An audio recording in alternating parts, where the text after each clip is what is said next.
All right, I'd like to call this meeting to order. All right. Do I have a motion for the adoption of agenda? I'll motion for a flexible agenda. I'll second. I have a motion by Ms. Miller and a second by Ms. Knighting. We will take it for public comment at this time, and this is strictly on a flexible agenda.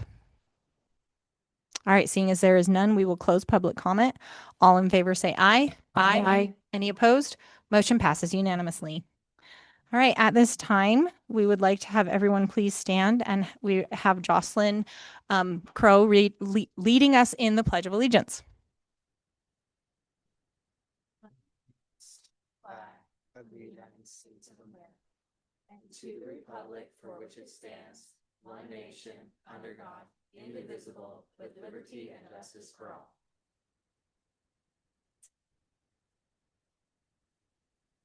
Thank you. And just so our public is aware, Jocelyn is our new student board rep. So we would like to welcome her to our meeting.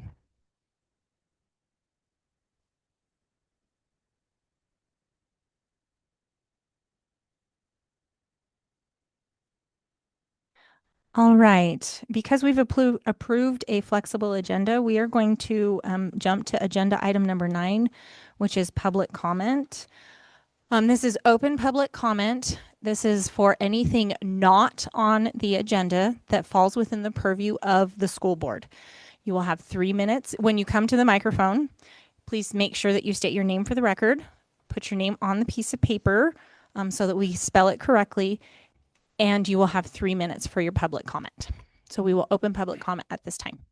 And Ms. President, just so the record's really clear, this is open public comment for matters that aren't listed for action on the item. Correct. On the agenda. Thank you.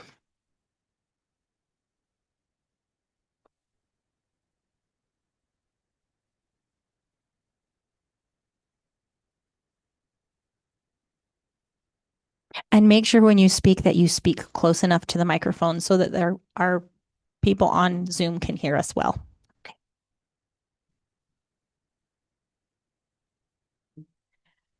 Hi, Melinda Matus for the record. I just wanted to find out if there is anything new or different about the dog park and how that is proceeding. Living in that local area, I note that the basketball courts and the grass and the playground are still locked up, and I just wondered if there's still something going on or if it's not going to open for some period of time. Thank you. Thank you very much.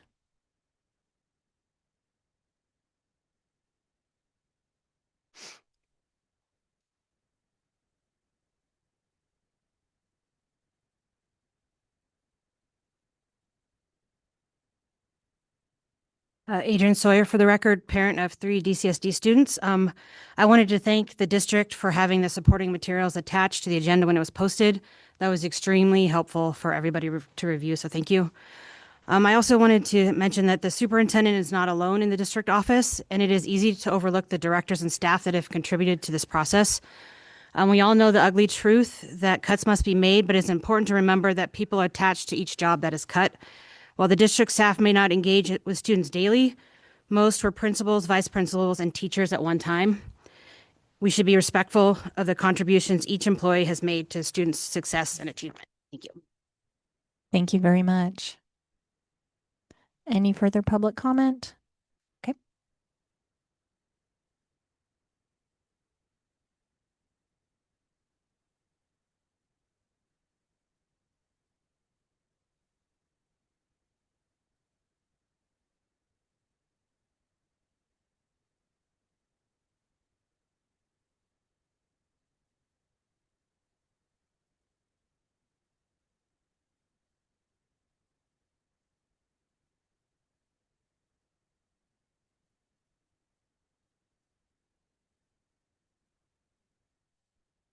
Marty Swisher, Gardnerville resident.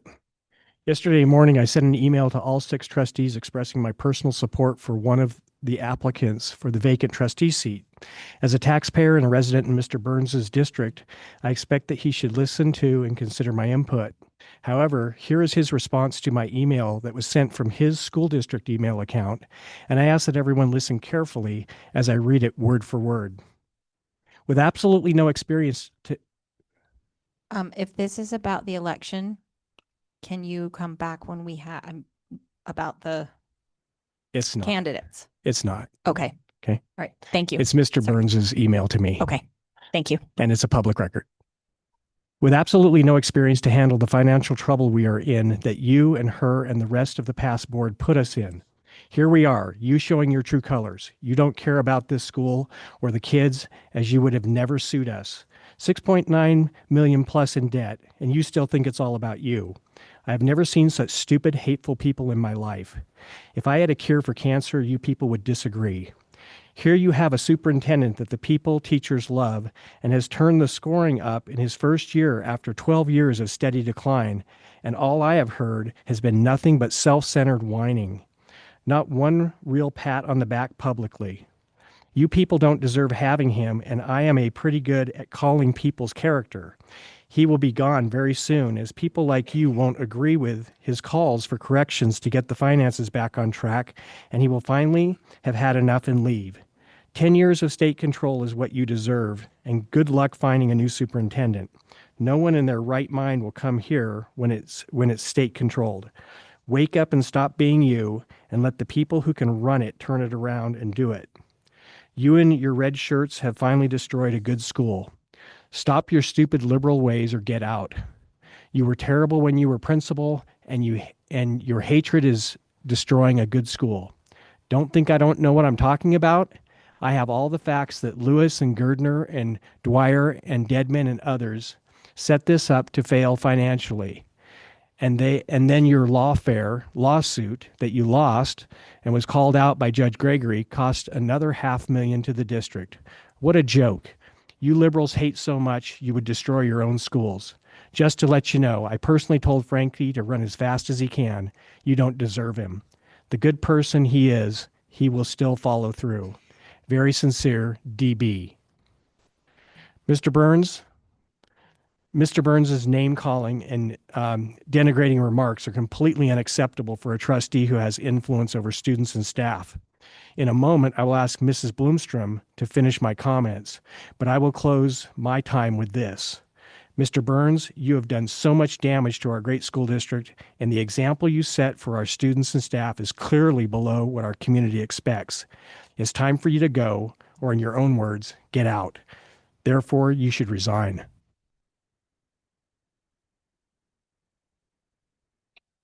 Good afternoon, Cheryl Blumstrom for your record.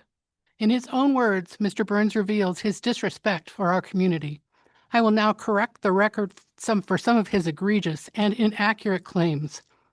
Mr. Swisher was one of the petitions in the writ of mandamus lawsuit. The suit provided a legal remedy because the school district failed to follow the law and provide the public records requested. Burns and other respondents filed affidavits through Joey Gilbert Law stating that no records exist. In fact, documents did exist on district email accounts, personal email accounts, and personal phones. Judge Gregory ruled in favor of the plaintiffs and ordered that their legal fees be paid and that all documents be turned over to them, resulting in over 1,000 documents, providing the transparency required by the law. Burns' failure to reduce the public records caused this. The suit was not frivolous. Burns was a central character in the hiring of Joey Gilbert Law in July 2023. Gilbert's firm provided questionable legal services and advice. Burns used Joey Gilbert Law to review public records requests, create unnecessary policy changes, conduct an unfounded investigation, charge the district for phone calls and emails, and to get rid of Keith Lewis, all to the tune of nearly $500,000. This does not include the cost of the writ of mandamus lawsuit. Over the 18 months Joey Gilbert worked for DCSD, he charged an average of over $24,000 a month. That's an actual waste of taxpayer money. Burns' overbearing behavior and negative interactions created a hostile work environment that forced 7 important leaders of our school district to leave, including Keith Lewis, Joe Gerdner, Adam Dedman, Mark Rhodes, Karen Harper, and Crespin Esquivel. Perhaps the most bewildering claim is that Mr. Lewis, Mr. Gerdner, Mr. Dedman, Mrs. Dwyer, and others conspired to set this up to fail financially. This statement is now a public record. Burns should provide whatever evidence he claims, or another public records request will be in order. I believe that Superintendent Alvarado will attest that Mr. Swisher has supported him, the work he's trying to accomplish, and our schools. We all want him and our school district to succeed. The grossly inappropriate comments Burns sent speak to his character. They are also in direct violation of DCSD bylaw, conduct code, and school board policy. It remains with the board to decide a possible consequence for his violation of their policies. If there is any self-centered whining, Burns demonstrates it well in his email. I reiterate what Mr. Swisher said. Mr. Burns should resign. Thank you.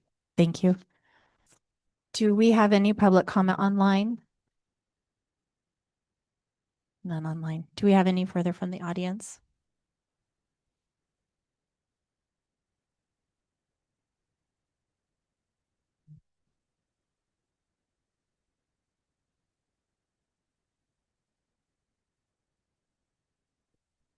Good evening. I think most of you know me, but for the record, my name is Minos Dobson. I'm a Douglas County native and a proud graduate of the Douglas County School District. Tonight will be the last school board meeting I attend as I've taken a job out of state, and I guess I'm here speaking to seek some sort of closure for what the last 4 years have looked like. I felt it was important to speak one final time because over the past 4 years, it's been incredibly difficult to sit in this very room and witness what this district has endured. The turbulence surrounding board elections and board meetings has taken a real toll on the community and innocent staff members who came to work here every day to educate students, only to be caught in the crossfire of political conflict. I first would like to sincerely say thank you to trustees Miller, Knighting, Zinke, and Wagstaff for your service, especially now as the district faces one of the most challenging, if not, it is the most challenging crisis in history. Leadership during these times is certainly not easy, and your willingness to continue to serve does not go unnoticed. Lastly, to trustees Jansen and Burns, while you may have misled and manipulated vulnerable members of this community in the past, this community learned from that experience. We ensured it would not happen again, and it will not happen again. I deeply believe that leadership comes with moral responsibility. I believe we all answer to a higher power, and in due time, trustee Jansen and Burns, you will be facing the consequences of your past action to the ultimate higher power, and I hope you go far below this earth. Thank you. Thank you.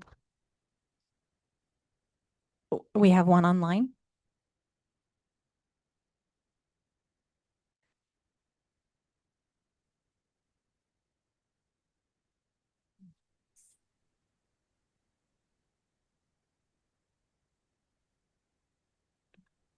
Hello, Rob, this is, go ahead.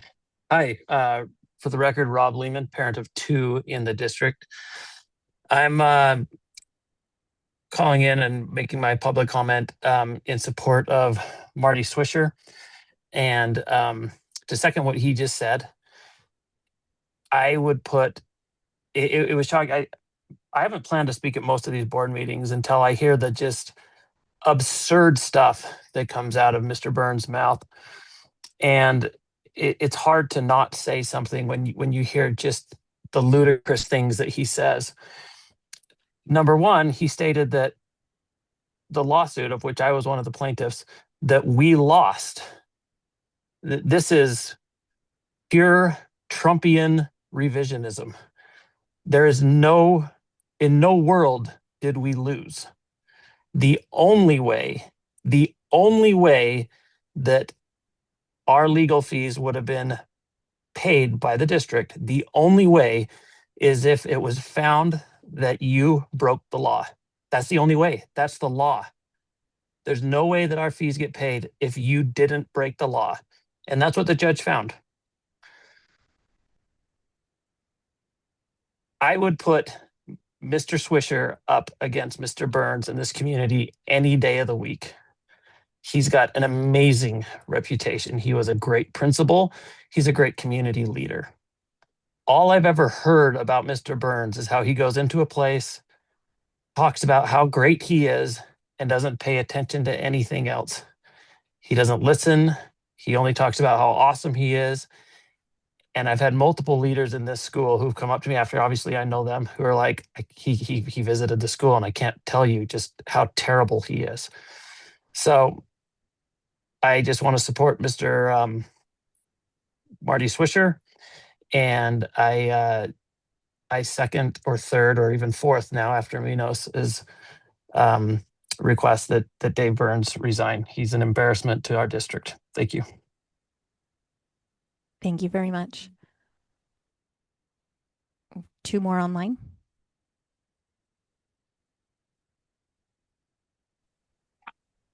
Hi, Courtney, for the record. I wasn't going to talk until the second public comment because I have things that I need to talk about concerning the election. We are going through so much right now. I work for the district. I have children in the district. I coach in this district. And the fact that with everything that is happening, David Burns turns around and says the things that he says, we all need to be on the same page. And that is obviously not happening with him and Susan Jansen up there. I 100% wholeheartedly agree with Marty Swisher and stand behind him. You need to resign. We are struggling as it is. We are worried every day about our jobs. Everyone is worried about their children's education. And you are going to write a letter demeaning someone else that is completely against the bylaws. You were supposed to be nonpartisan.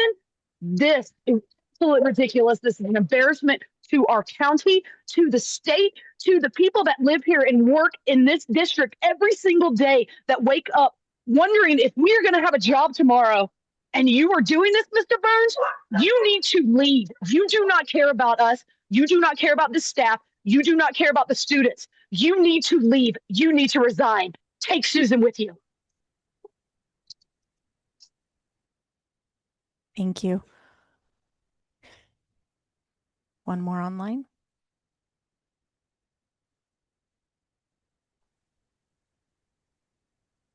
Hi, Jeremy Height, parent and teacher. One line from that email that kind of stuck out to me was that Mr. Burns admitted to telling our current superintendent to run away from this district and basically leave us high and dry. I thought you guys are committed to the betterment of this school district. I don't see how in any way, shape, or form him admitting to that action would better this school district. He's talking about what we deserve. We deserve a board that is committed to this district and making it the best possible district.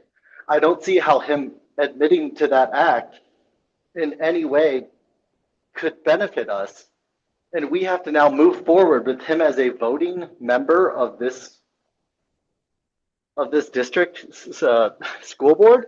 I don't see how you can continue to let him sit in power in any way, shape, or form if he's taking his own personal vendettas out and telling our current leadership to leave us. That is incredible. Thank you.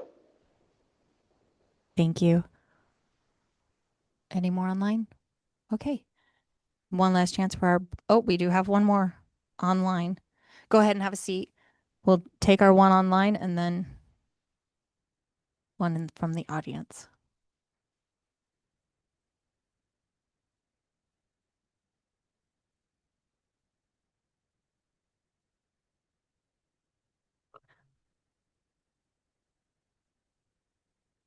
Kendra, you need to unmute.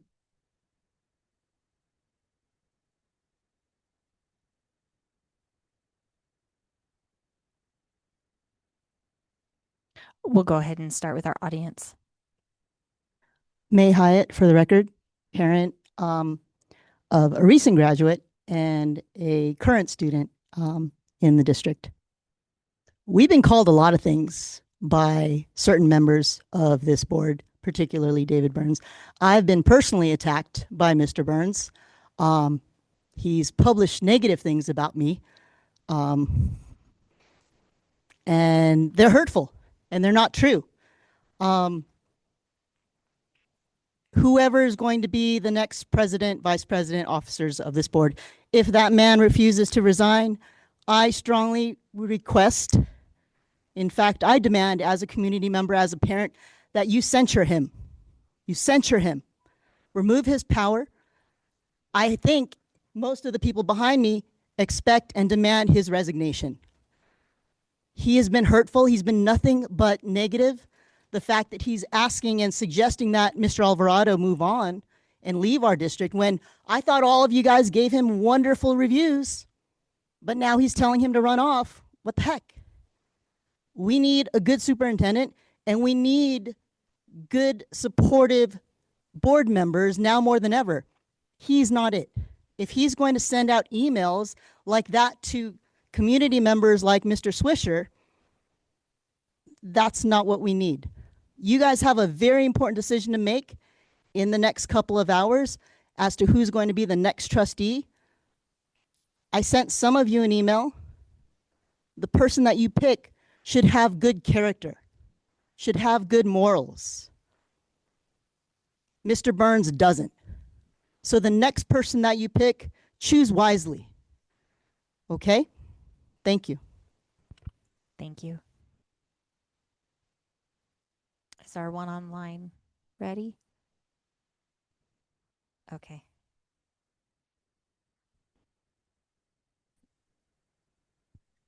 Kendra, you can go ahead.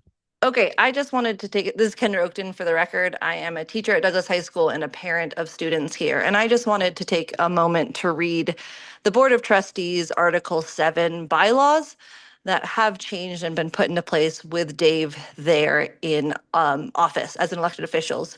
So this is number 7. Trustees carry a public trust and should carry out their duties in a professional and courteous manner, both as trustees and in their interaction with the public. Trustees should strive to present their views in a professional and respectful manner, avoiding personal attacks. Trustees should extend every courtesy to those who appear before the board. Nonverbal communication must be respectful. As I sit here and watch this meeting, I am flabbergasted by the fact that Mr. Burns will not even look up when people are speaking to him. That's nonverbal communication, and it is disrespectful to continually look down when someone is speaking to you. You are personally attacking people. You are not allowed to do that per the bylaws. You are supposed to be professional and respectful. That email was neither.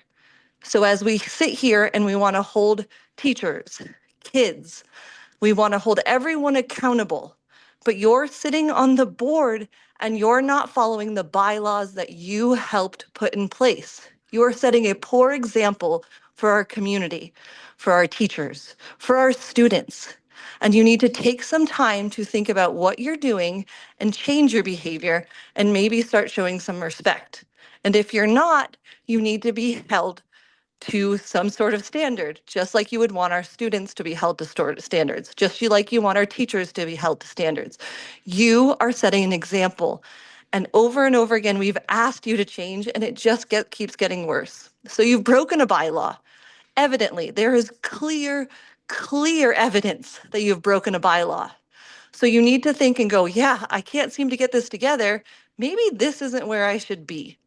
So I really need you, Mr. Burns, to take a second and think, if I can't follow this policy that I helped put in place, maybe this isn't where I should be any longer. Maybe I can put my attention somewhere else because I am not being professional or respectful, nor am I avoiding personal attacks. Thank you. Thank you. Allison Gray. I wanted to second what the previous speaker just said in terms of courtesy being shown by the board members. It is really important to please pay attention to what people are saying and show them the courtesy of looking at them. That's minimal consideration. I also wanted to tell Ms. Wagstaff how much I appreciate the job she has been doing. She has done an excellent job in terms of learning what's important in a meeting, learning what is necessary, and she shows great respect to the members of the public. She is courteous to everyone, and I appreciate it so very much. Thank you. Thank you.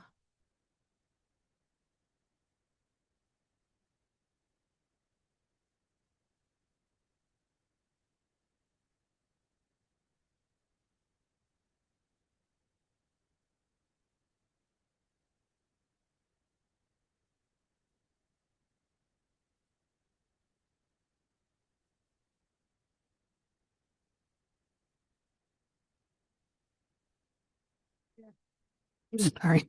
Good afternoon. My name is Linda Gilchristen, and I am a community member. I wasn't going to get up and speak. In fact, you won't be able to read what I wrote because I'm shaking. This is really very triggering for me. I spent 8 years on the board, 6 wonderful years. 2 were not so wonderful. First of all, though, I want to start out with a positive because I want to thank Trustee Miller, Zinke, Wagstaff, and Melinda Knighting for the job they're doing. I told them each person individually that I know our district is going to land on its feet because we have you. I know you wake up every morning, you look in the mirror, and you're not only thinking what's best for your children, but you're thinking what's best for all of our children and our teachers and our community. And I can't thank you enough because I sleep good at night knowing that you guys are here. This took a turn for a way I wasn't expecting, but I have to say I agree with Mr. Swisher, Ms. Bloomstrom. I agree with everyone that's spoken out against Mr. Burns and Ms. Jansen. They were elected. They came on with an agenda. They were interested in getting rid of Keith Lewis, getting kitty litter out of the schools, things that were really important, that they took their eye off the ball on our budget. Carrie Kangas and I were in the minority, as was Yvonne, during our last 2 years. And there was no way we could even bring up budget. Number one, I don't believe they even understood how the budget worked. I also, they didn't care. By putting Joey Gilbert in, a little story, I used to go through, you guys that are here know, I went through those invoices all the time and found all kinds of mistakes and things that Mr. Burns would call, charge us thousands of dollars for his phone calls. And I asked them, please, I made copies and gave them to him and said, could you please help me go through these? And this is what I got. Seriously, slid it across the table to me and said, I don't need to look at this. And I'm quoting, we trust Joey Gilbert. So it made me wonder, when you get your Visa statement, do you just trust Visa? I mean, I just think, I have to say, and I don't mean to be disrespectful because you're all people, but really, if we want to get this school district moving and going in the right direction, you need to leave and you need to leave. When there's bad things, you get rid of it. And that's what has to happen for our district to thrive. But I know you have the majority, so I think we're safe. And I'm sorry to come up and be negative. That's not who I am. And I probably won't sleep tonight because of coming up and talking. But I appreciate our school district and our lawyer. I've heard wonderful things about you too. Thank you. Thank you. Any further? Right. Yes, no. Have at it. Have a seat. Thank you. Your microphone is not on. There you go. All right, Michelle Trujillo for the record. I was not intending to speak for this portion either. However, I need to correct a statement that was made. What I heard was, you were a horrible principal, directed at Mr. Swisher. So all I want to do is correct that. I was a principal at Aspire Academy High School. When I retired, Mr. Swisher took my place, and most of you here know that school, those students, that staff is my heart, continues to be. And I was scared, and my kids were scared when I left. And they're like, but he's the principal at the high school. Is he going to be okay with us? I have to tell all of you, they fell in love with him. He was an advocate for them. He sought to understand them. He fought for their needs. He created rigorous curriculum. He did everything that best principals do. So I just want to set the record straight, Mr. Burns. Thank you.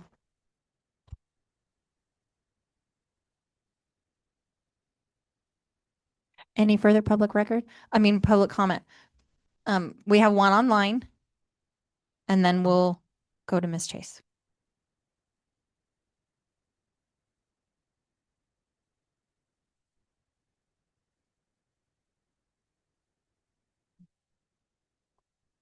Danielle, you can unmute. Go ahead.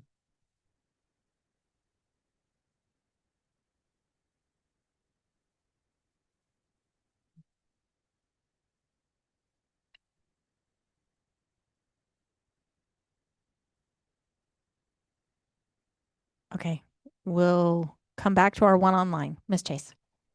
Hi there. I sent you all an email this week. Thank you, Melinda, for gosh, I'm stuck to the Velcro. Sorry. Responding right away, asking for just a bigger space. So thank you so much for moving our meeting here so that the community can be here. I think that this is important.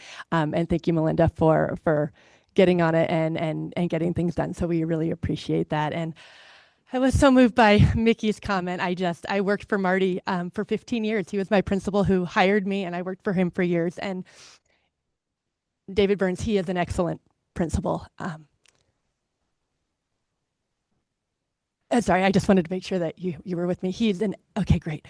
He's an excellent principal. And just two really quick little tidbits when I think about Marty's leadership. I teach out in the portables.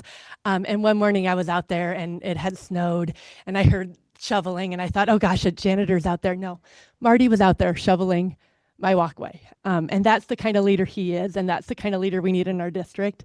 And another little thing that I bet Marty doesn't even remember, but I saw one time I was walking through the commons before school and he was kind of tucked in the corner. And there was one of our special ed students who has some pretty extreme disabilities and needs a lot of help.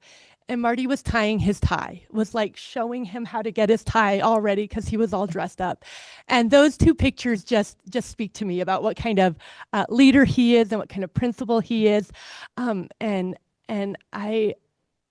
That's what we have in our district. We have really good people in our district, and I thank our board majority for knowing that and speaking up for us and supporting us through a really hard time. And so I respectfully disagree with your assessment of Marty Swisher.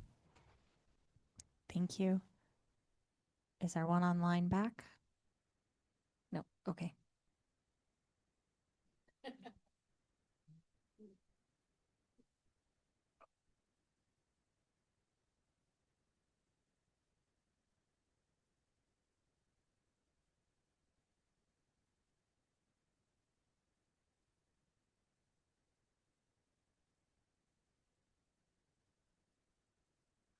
Good afternoon, Dave Brady for the record. I just can't sit this one out. And one of the reasons is because I have a grandson in the school district and he's got a long way to go. And I'm certainly hearing loud and clear, even with my bad hearing, that Mr. Burns is not the favorite in this room.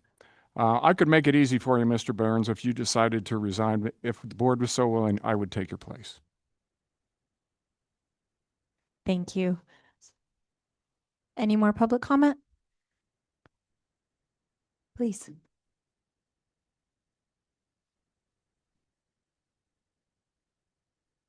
Turned it the wrong way. I'm honestly going to change the subject completely, just randomly. My name is Sasha Wagner. I've been a DCSD parent since 2008.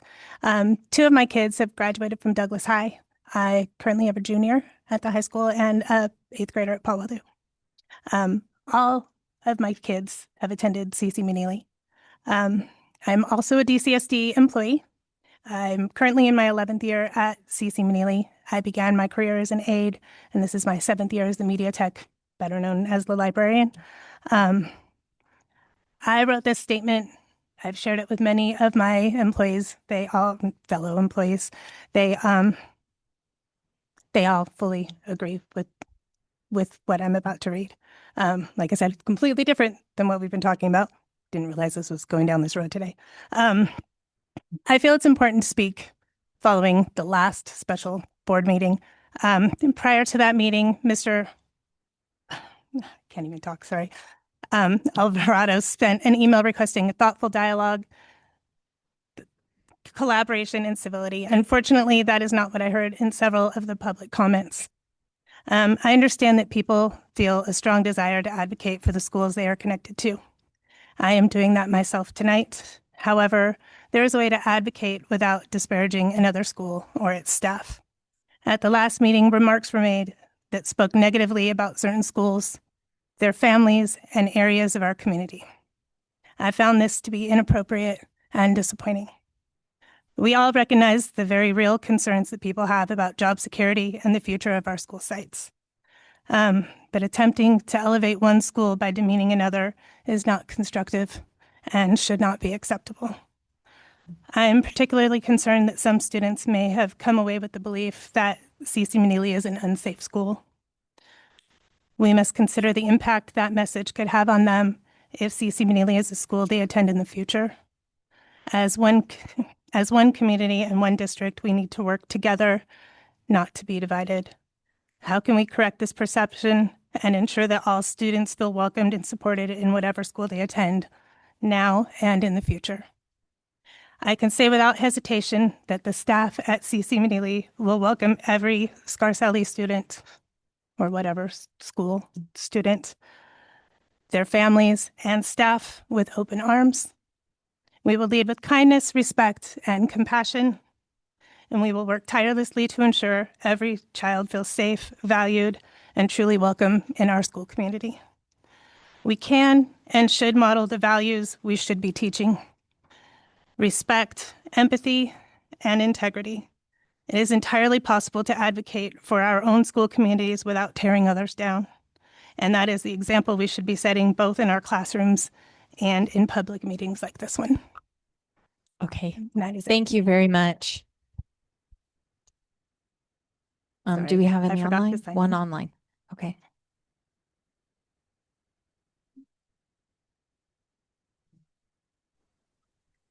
Hi, Emma Archbold. Can you hear me? Yes, we can. Go ahead. Perfect. I was not planning to speak tonight, but I do think that as a teacher, it would be a disservice to our students and families not to. Although I have not, excuse me, had the privilege of meeting Mr. Swisher, Mr. Burns did accuse me of conspiring with him in a response to an email where I requested more attention to the financial situation that our district is in. Further in his email, he told me that he hopes that the state comes in so that we, quote, get what we deserve, as well as telling me that it was not in my job description to advocate for my students and their families. Although I'm a younger, newer teacher, I absolutely love the students that I teach. I love the families that raise those students, and I love my coworkers and the staff of this district. I do not think that this is an acceptable way for a leader to speak to teachers, especially during such a trying time. Thank you. Thank you. Go ahead. Yeah, hi, my name is Adam Lazier. I'm a former teacher here at Douglas High. Taught here 22 years, right here in this 200 wing of building. I don't know, last 10, 15 years were under Marty Swisher. So I'd like to speak a little bit to his character. In short, he was a great principal. So I wasn't planning to speak in this section at all, but after hearing Mr. Burns' letter to, or email to Mr. Swisher, like many, I decided to get up and speak because it's completely ridiculous what Mr. Burns was saying about Mr. Swisher. It's just flat out, wholly, 100% untrue. I taught under him, I taught under him, and he was a terrific principal and a terrific leader. He continues to be. I'm still involved in the school district through the Outdoor Alpine Club that my wife and I helped to start here through, and we still work with Miss Hammond, who's a great math teacher here. And so we're still involved, even though I've been retired for 8 years. Mr. Swisher is still a viable community member who has a lot of input because he has detailed, valuable information with a long history of knowledge of how to run this school, what should happen in the district, et cetera. And for that personal attack to come from Mr. Burns is just wholly flat out unprofessional. And so I agree with Mr. Swisher and Kendra Oakton, who I know quite well, and other folks who have spoke. And it is time for Mr. Burns to resign just based on that alone. And to show up as board members with a certain political agenda that you try to force down a community that is really uninterested in it, and it's just inappropriate. Board members need to show up and be able to listen to all sides and not come in with a preset political agenda. And so I hope that whoever is chosen tonight as the next board member the voting board members that make that choice will make that choice with the idea that nobody on this board should be coming in sitting with a predetermined political agenda. And it's obvious that that's what's going on with Mr. Burns in his letter to Mr. Swisher. It's wholly inappropriate. Thank you. Thank you.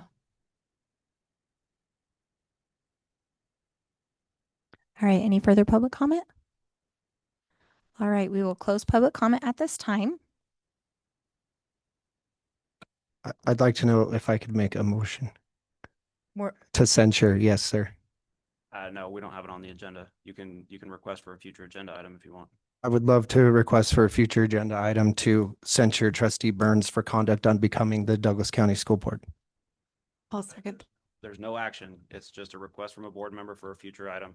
That is not on the agenda, so we can't take any action tonight, but the request for a future agenda item is noted. Thank you. I thought we needed to, in order to put something onto the agenda. Any board member can request something to be on the agenda. If the president denies the request, any two board members can force it onto the agenda. Okay. But the request by Trustee Zinke it was noted. Thank you. I think that's enough. Thank you. Thank you. All right, we are going to move to agenda item number 2, the apology from the board.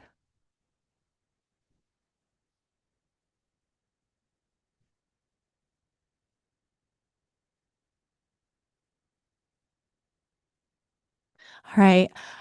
As your school board, we would like to take this opportunity to sincerely apologize to our community for the past actions and open meeting law violations that have occurred from this board.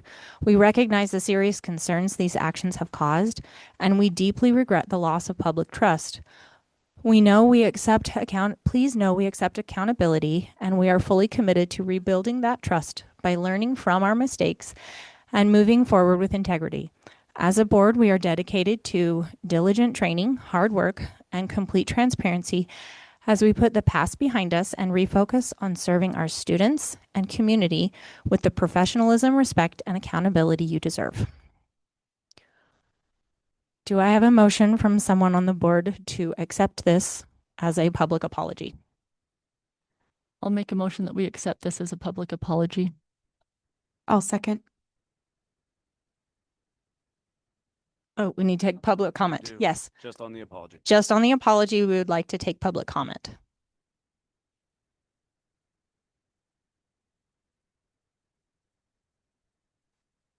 Just because I've been here so very long. Cheryl Blumstrom for your record. Thank you. Your apology is lovely, and I appreciate the fact that you're correcting an open meeting law violation in today's meeting to apologize for open meeting law violations. But it's good to know that you hear us and that you're listening to what we say, and we all, I think, very much appreciate you. Thank you. Thank you.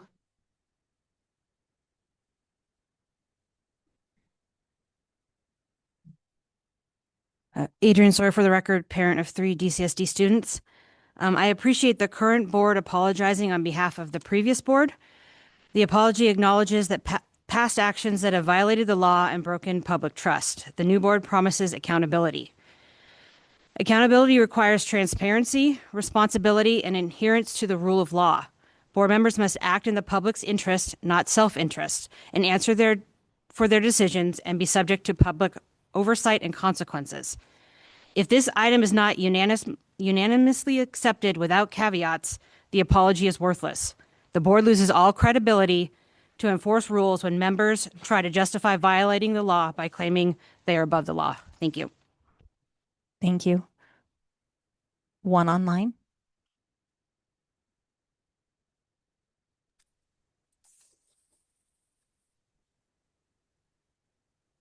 Hello, Rob Lehman again, parent of 2. I would like to suggest, and obviously you guys don't have to do this, but as all of you on the board know, that there's a packet that goes around for all of you to sign stuff. You sign vouchers, you sign other things that need your signatures every meeting. I would suggest that you're in the library, print out this apology throw it in that packet. And all of you that actually do agree with this could just go ahead and put your signature on that as well. And we'll see who actually is apologizing, who's not. Thank you. Thank you. Any further public comment?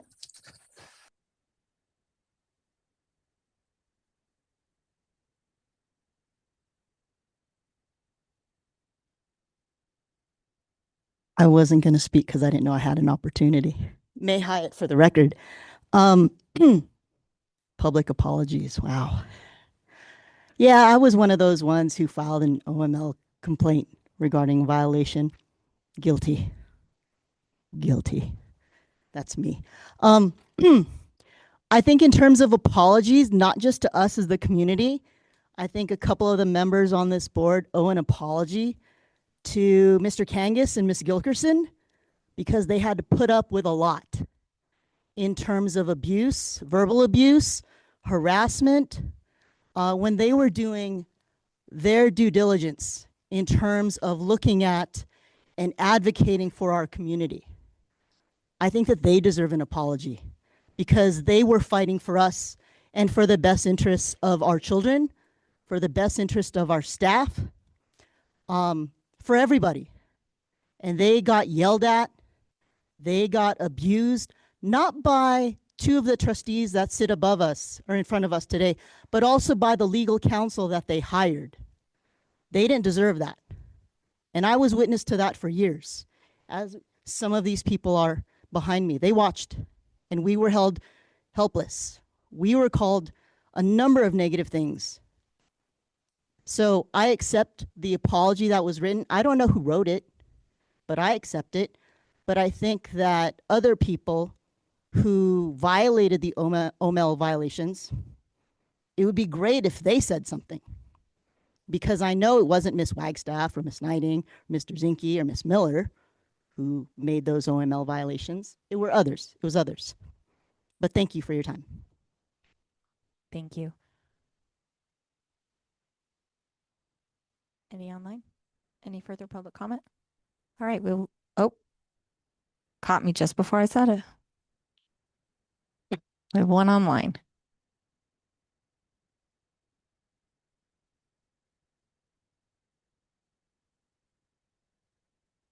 Can you hear me?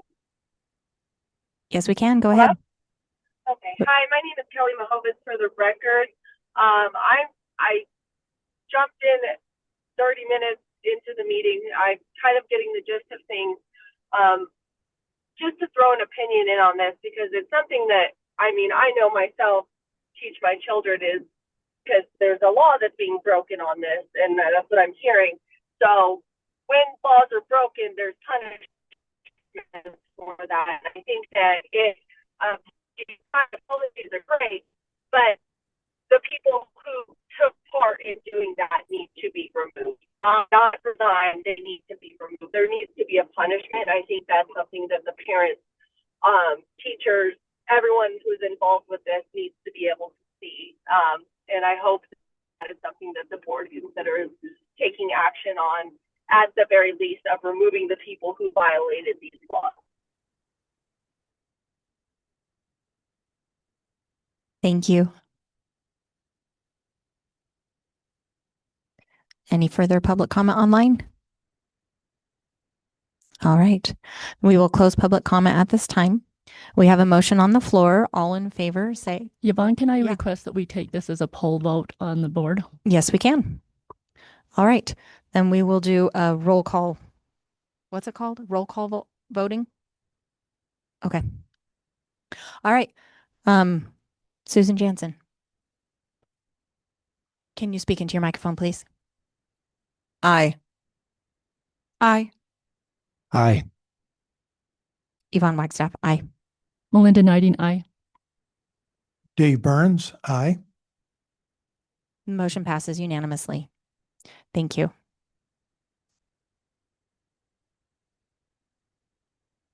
All right, we will go to item number 13, our fiscal emergency, and we will turn time over to Mr. Russell for an explanation.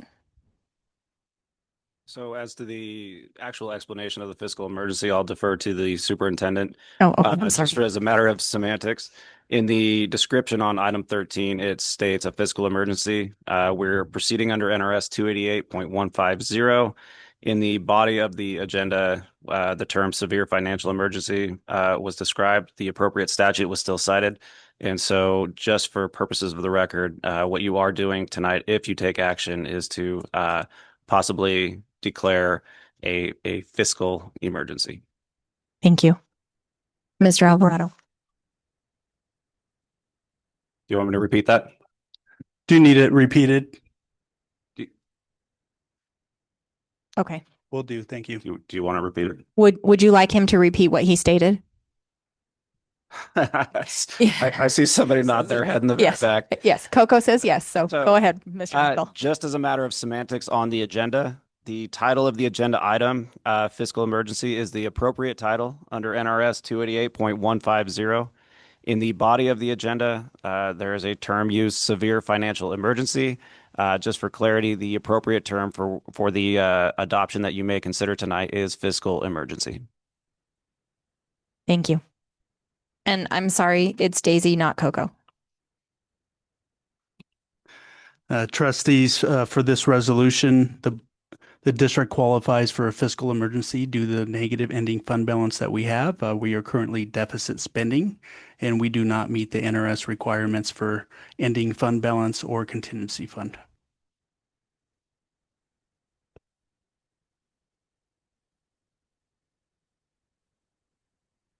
Is there any questions or discussion from the board?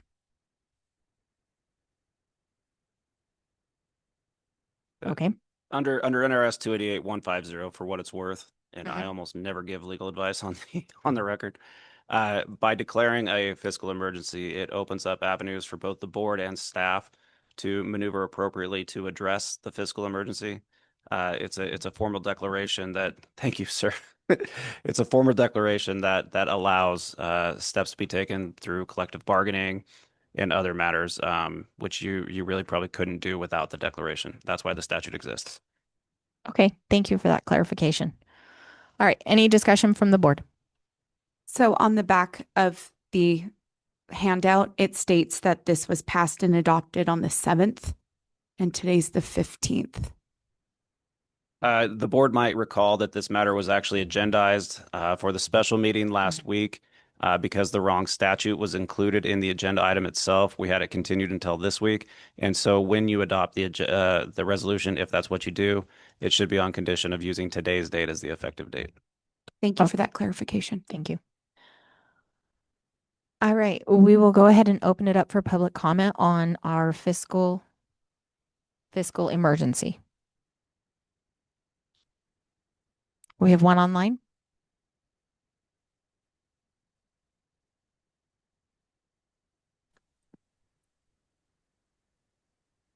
Hi, this is Joshua Lang for the record. I have a quick question. You guys went before the taxation board and the state said that we're in fiscal watch, not a fiscal emergency. How do we override what the state has given us?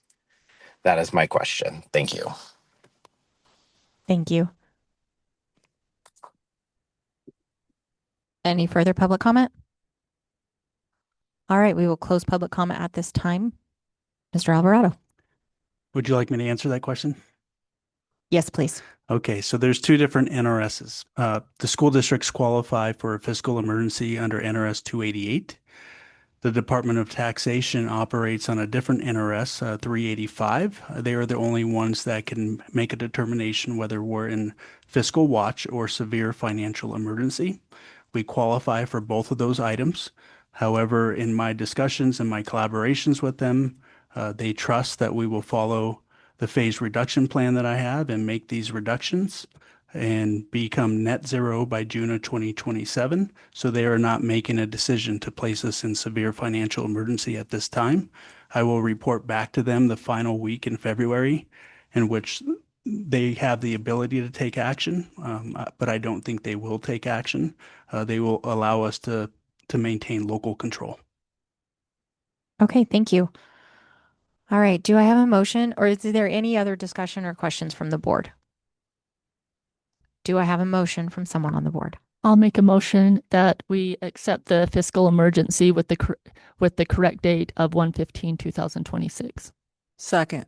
And just for clarity of the record, I think what you need is a motion to adopt the resolution as presented with the effective date of today's date.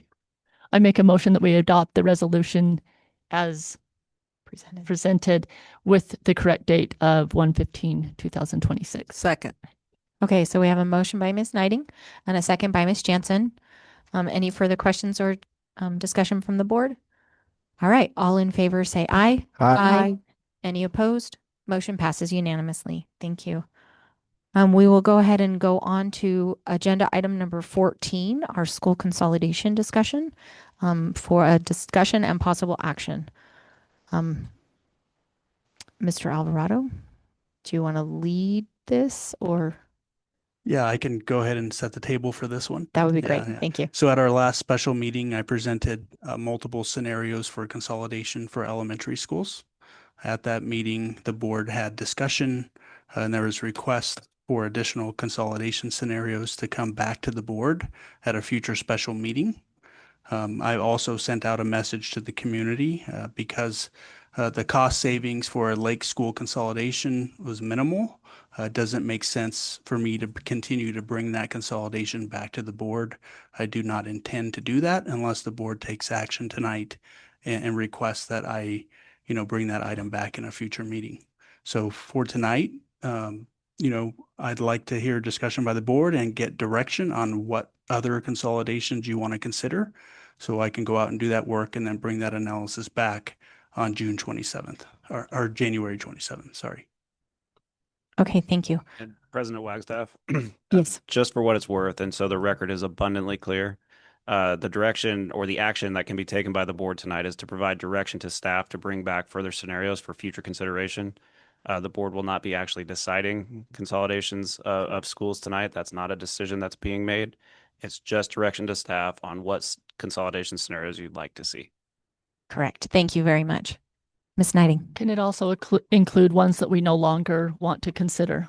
Yes. Okay. Mr. Sinke. So, as noted at the last board meeting, I was the one that requested GES as a possible scenario. I don't think we need that anymore, looking at the data for number of students and where they could even go. And so I don't think we need that one anymore. I also requested the middle school consolidation, and if I could add to that, I would love to see a scenario, if we're so moved, to have a middle school consolidation in which the sixth grade classes move back to the elementary school level, and in doing so, any other items that would save the money during that consolidation being provided in detail, let's say. I was going to make that suggestion myself, so you beat me to it. Ms. Miller. So along those same lines, obviously Zephyr and Wattell are kind of like a model for efficiency. I don't know if we would be able to utilize each of those elementary school sites as possibly a K-8 program. That would keep our kids locally involved, but it would help alleviate maybe some of the other issues by like consolidating those back down, like just like Trustee Zinke said about sixth grade going down, but also bringing seventh and eighth grade to that as well.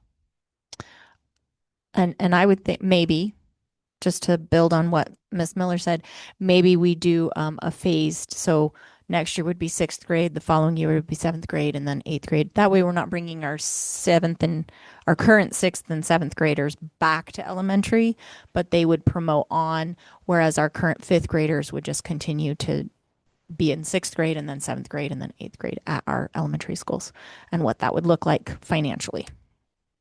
Ms. Knighting. And I think just to clarify there, we want two different scenarios, one where the sixth graders are going back to the elementaries and we keep a combined middle school, and a scenario where the elementaries eventually become K-8. because I know the K through 8 to accommodate a 7th and 8th grades in our elementary school, that would cost some money and some teaching stuff. So those are two separate scenarios that would be good to have brought back with the financial impact of each one.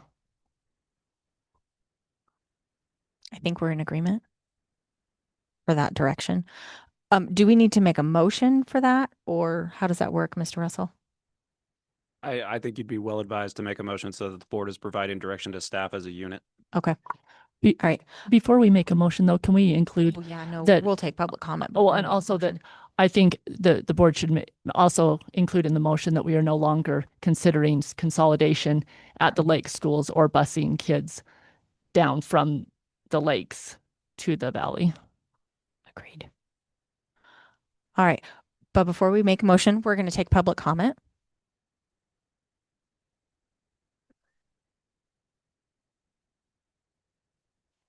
Correct. This public comment is only on consolidation. Adrian Sawyer for the record. There seemed to be some confusion because the message that was sent out to everybody in the district was, quote, after careful consideration and discussion, the Board of Education, which is you, will no longer pursue any further consideration of a consolidation involving our lake schools. But now it's apparent that that was the district's decision. Is that correct? If that could be clarified. And then if that is true, what is the difference between the board decisions and the district decisions? Can the district decide to take other consolidations off the table without the board voting? Just some clarification on that. And I think the board tied their hands at the last meeting by labeling the schools consolidation as discussion only. In the future, items that the board might want to take action on should be labeled for possible action. That way the board can choose to act or not. That would probably have saved this item. Regardless of if taking the lake schools out of consideration is what is best for the district, and I do believe it is best for the district, the process still matters. Thank you. Thank you. Any further public comment? We have 4 online. Okay.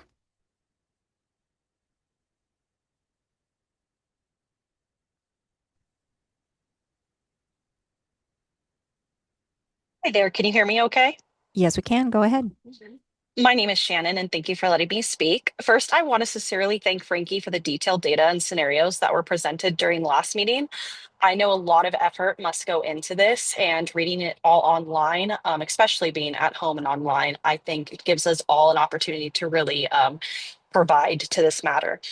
However, if I could just speak to also Frankie specifically here, there is one piece of data that I feel like is missing to me that I'm a little concerned about. Maybe it has come up on the back end and it hasn't been presented to the community, but I wanted to make it present as well on here.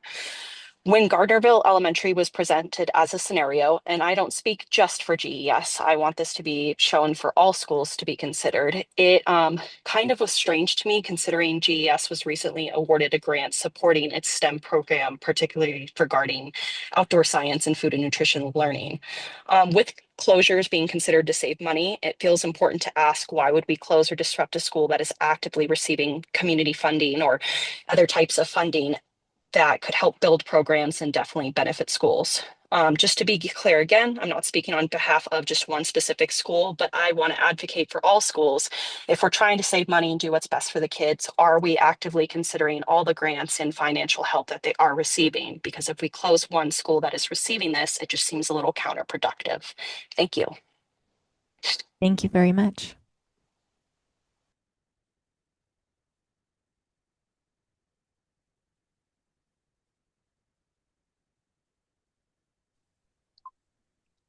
Can you hear me?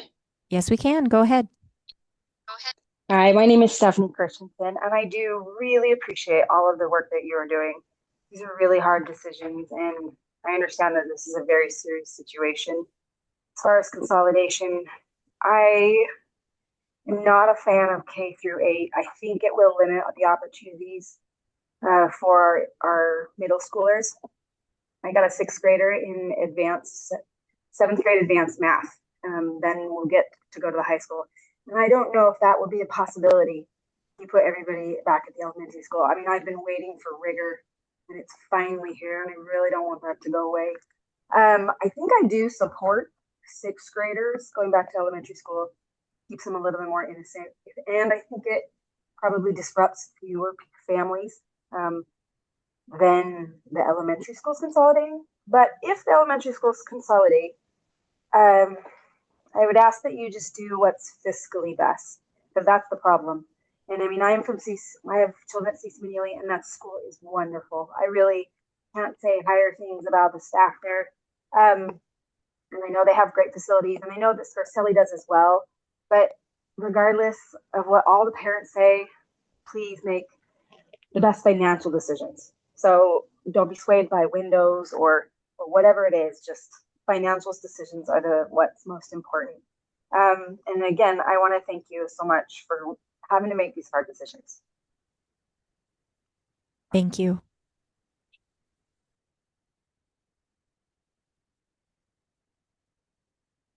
Do we still have 2 more online? 3 online.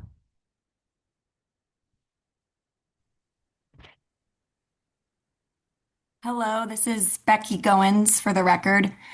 I just wanted to state that I think moving 6th grade back into the elementary schools would also save the communities as well, as each elementary school kind of identifies as a community. Initially, when I was thinking through consolidation ideas, I was told that might not make the most financial sense. However, when you think about middle school, I was told, one teacher services 120 students. That is just for math. But when you think about it, in the elementary school, we teach all the subjects. So I think those teachers could go back into the elementary schools and still teach those subjects. So I don't understand why initially when I was talking about it and brainstorming ideas, I was told that would be more cost. It would take more money for that to happen. But in actuality, it's the same amount of teachers dispersed throughout, but at different elementary schools. And I also think that 6th graders are not ready for the middle school. I think it would be better to give them another year of elementary and have a 7-8 combined, because I think by 7th grade, they're ready. Thank you so much. Thank you.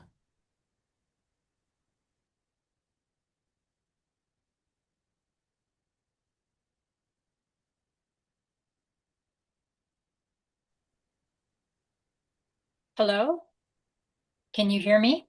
Yes, we can. Go ahead. Hi.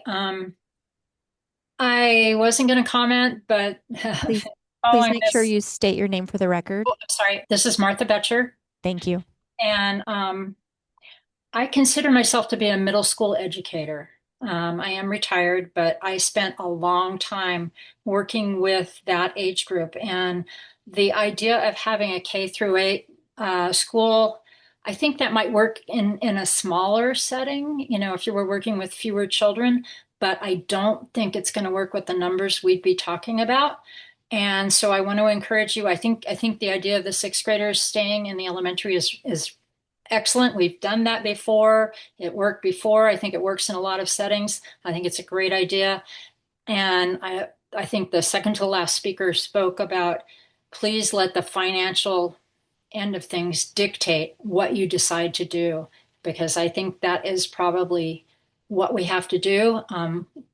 We have a process here, and I please encourage you to keep it transparent. I so appreciate all the work that's going into the decision making and the community involvement. But again, I think a K through 8 setting I don't think that's a great idea. And that's just based on spending more than 20 years with middle schoolers. Thank you so much. Thank you. Do we still have 1 more online? 2 more online. Hi, Courtney Burrows for the record. I just would like to know if you guys have an exact breakdown of the pricing or that we will actually save. I'm not sorry, not the pricing, but the money that we will actually save, because to begin with, we were talking about elementary schools, and now all of a sudden we're talking about middle schools. And I know that was one of the scenarios that was presented, but do we have a breakdown? Like, I don't know if you can answer that for me, but I would like to see, and I think as the public, we deserve to see the exact breakdown. And just like the person before me just said, that we need to see the bottom line. And I think that we deserve to see the bottom line, because I completely disagree. I do not think that putting sixth graders back in and combining the middle schools is the right choice right now. I think it needs to start at the elementary school level and then move up from there. So I would like to, like I said, I think that y'all need to be transparent and let us know these exact savings. Thank you.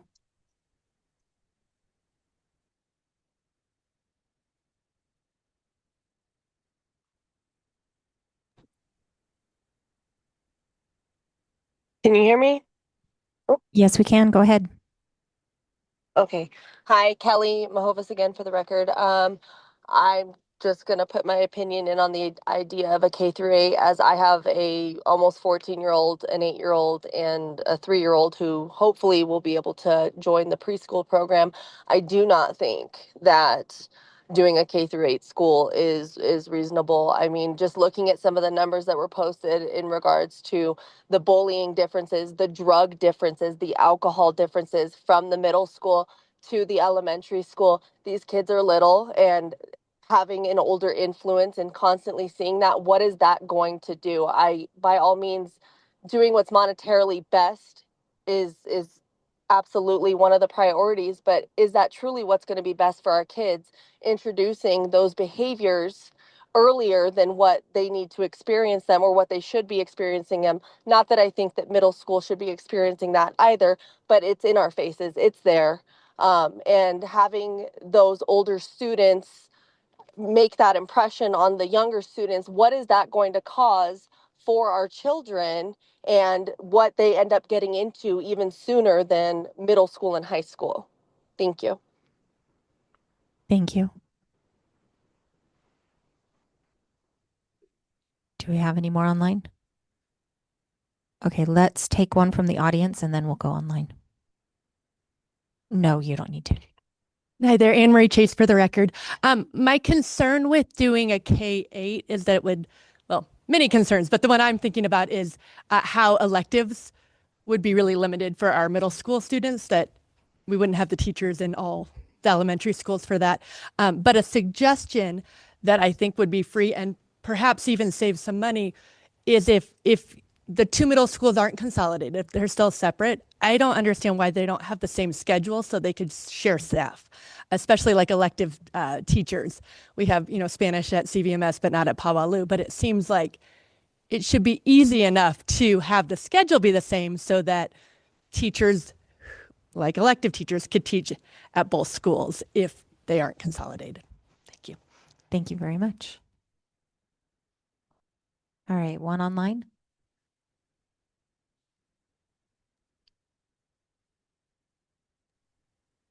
Hi there. My name is Tara Lynn Marino. I'm a parent in the district.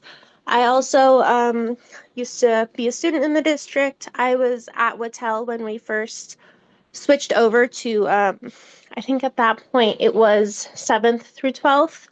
And I remember as a student, there were some growing pains. I was in 9th grade, and I think we had all the electives all mixed up. And I just want to say, after a few years and now seeing it as a parent, it looks like we figured it out. So to the best that we can, So I think that, like the trustees had said, that there's a lot to learn from the schools up here and how we've done it, and kind of how, to keep the middle schoolers separate. But on that note, I know that the trustees had mentioned that, having this working model up at the lake, we can look at that down the valley. And I'm just curious if you're also considering maybe putting the 6th graders into the elementary schools and then putting the 7th and 8th graders at the high school. I'm not sure what that would look like number wise, but that is what we have an exact model of.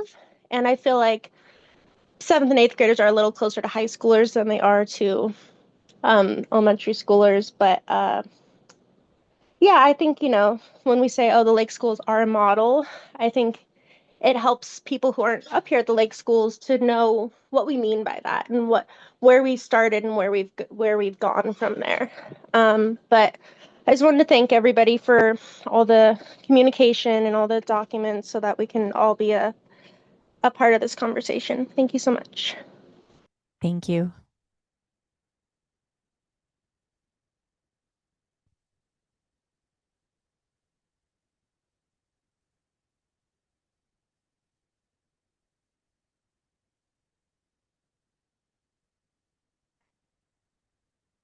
Maxine Cahill for the record.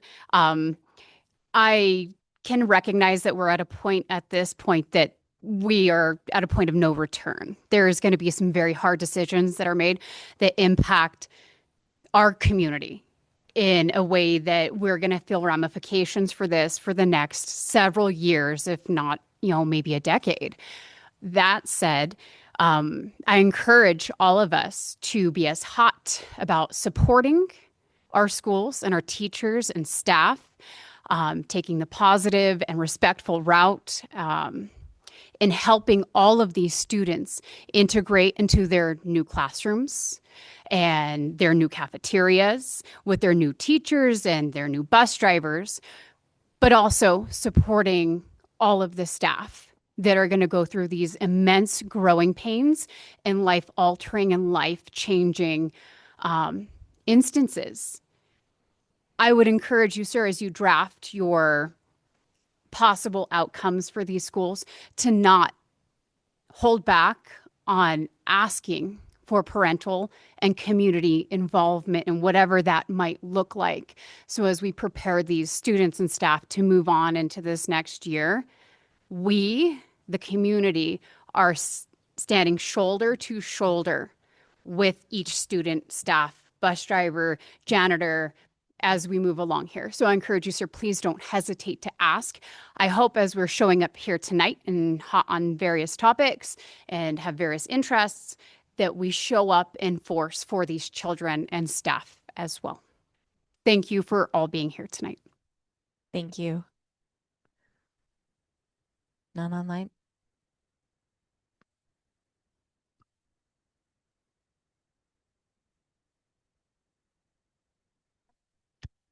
Can you turn the microphone on?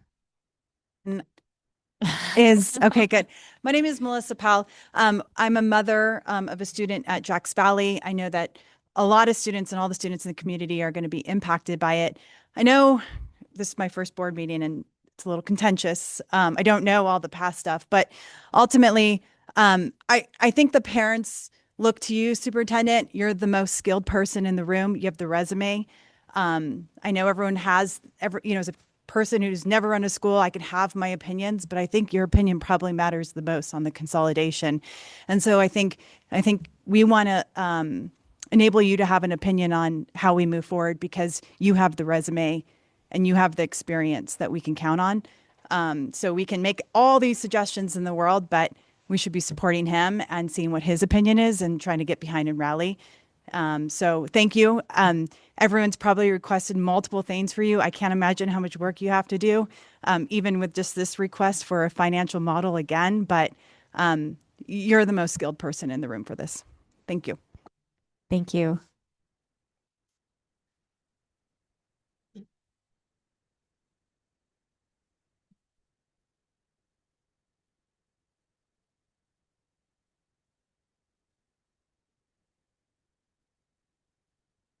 Oh, my mic's on. Hot mic. Hello. My name is Amy Carter. I am the proud principal at Pawalu Middle School, and I'm also a parent here, which I forgot to say that last time. Sorry. I have a junior in high school and one that graduated a couple years ago. So I just want to say thank you again for the opportunity to speak on behalf of our school and our community. I want you to know that I know we all know this is a very difficult decision. And so I'm going to talk about two different directions and this explanations behind both of them. First, elementary consolidation. Not that I want to put that on any of our colleagues at all or their communities, but that seems to have taken a backseat to the middle school conversation that could possibly come up next week. Those elementary consolidations, it looks like they would save us $1,877,524, as well as the cost of utility savings, which would bring us close to $2 million. Would consolidating just those two sites have that same amount of benefit for us? Another note, students in middle school are in such a unique time.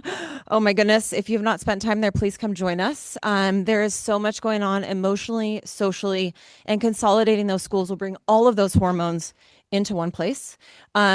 our middle schools, thank you for the laugh, thank you. That would be decreasing opportunities for our students. Currently, we have 2 Valley sites that have sports, they have leadership. That would be consolidating those into one as well, and they would not have as many opportunities as they currently have. I only have a minute and a half. I, again, understand that this money is a large chunk. And so now I'm going to talk about the second scenario. We have enough room in our building to include CVMS students and family and their staff. We have gone through and we have looked at the consolidation. We have up to 18 empty classrooms that we could have if we moved 6th grade down. And that also includes space for the district office staff as well. Last year, we had the Boys and Girls Club for many years at our site. They have since moved on and they have their own building. Those offices are sitting empty currently with an outside different opening for that district office staff to be on our site. Other aspects of Palo that make it amazing. It was opened in 1994, so it is 36 years newer than CVMS. And based on what Mr. Demas said last week, CVMS does have future projects over the next 3 years that could cost over $3.5 million. And he literally said, there's no contest. Palo is a far better building. Not saying anything about their staff. The building is better. They do need an upgrade again to their HVAC system, which could cost millions of dollars. 22 seconds. Our school was built with community in mind. We have a strong cultural background, and our building was built with pods so we could have community partnerships, community conversations. We have hydroponics. We have a greenhouse. We have amazing things happening at our site, including ceramics, which enables students at the high school to have more experience in as they move on. We have a single point of entry, which makes our building safe and secure. I know my time is over. I appreciate you all. Powell is a great place. Woo! Thank you, Ms. Carter. Thank you. Mrs. Carter, do you want to hand us the notes that you have? Okay. Thank you. All right. Ms. Hyatt, did you want to speak?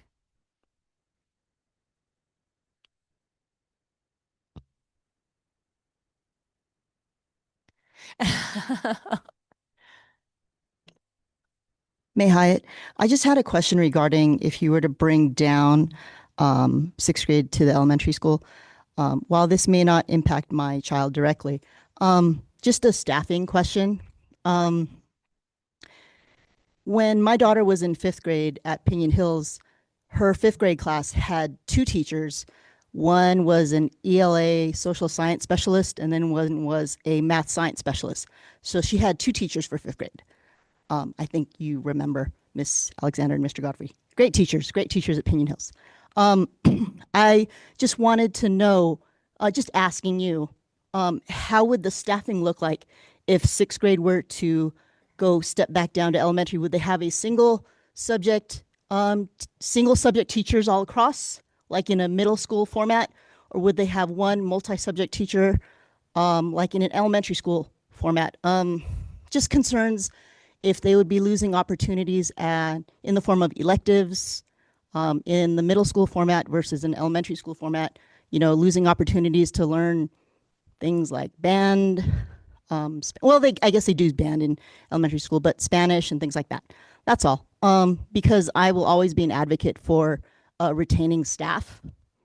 So if they were to step down and they only go back to a multi-subject teacher versus single subject teachers, we would be losing a lot of staff. I think that's, if I'm mathing the math right. I'm looking at you. So that was just a question that I had. That's all. Thank you. Thank you very much. Notice that I didn't complain this time. Thank you.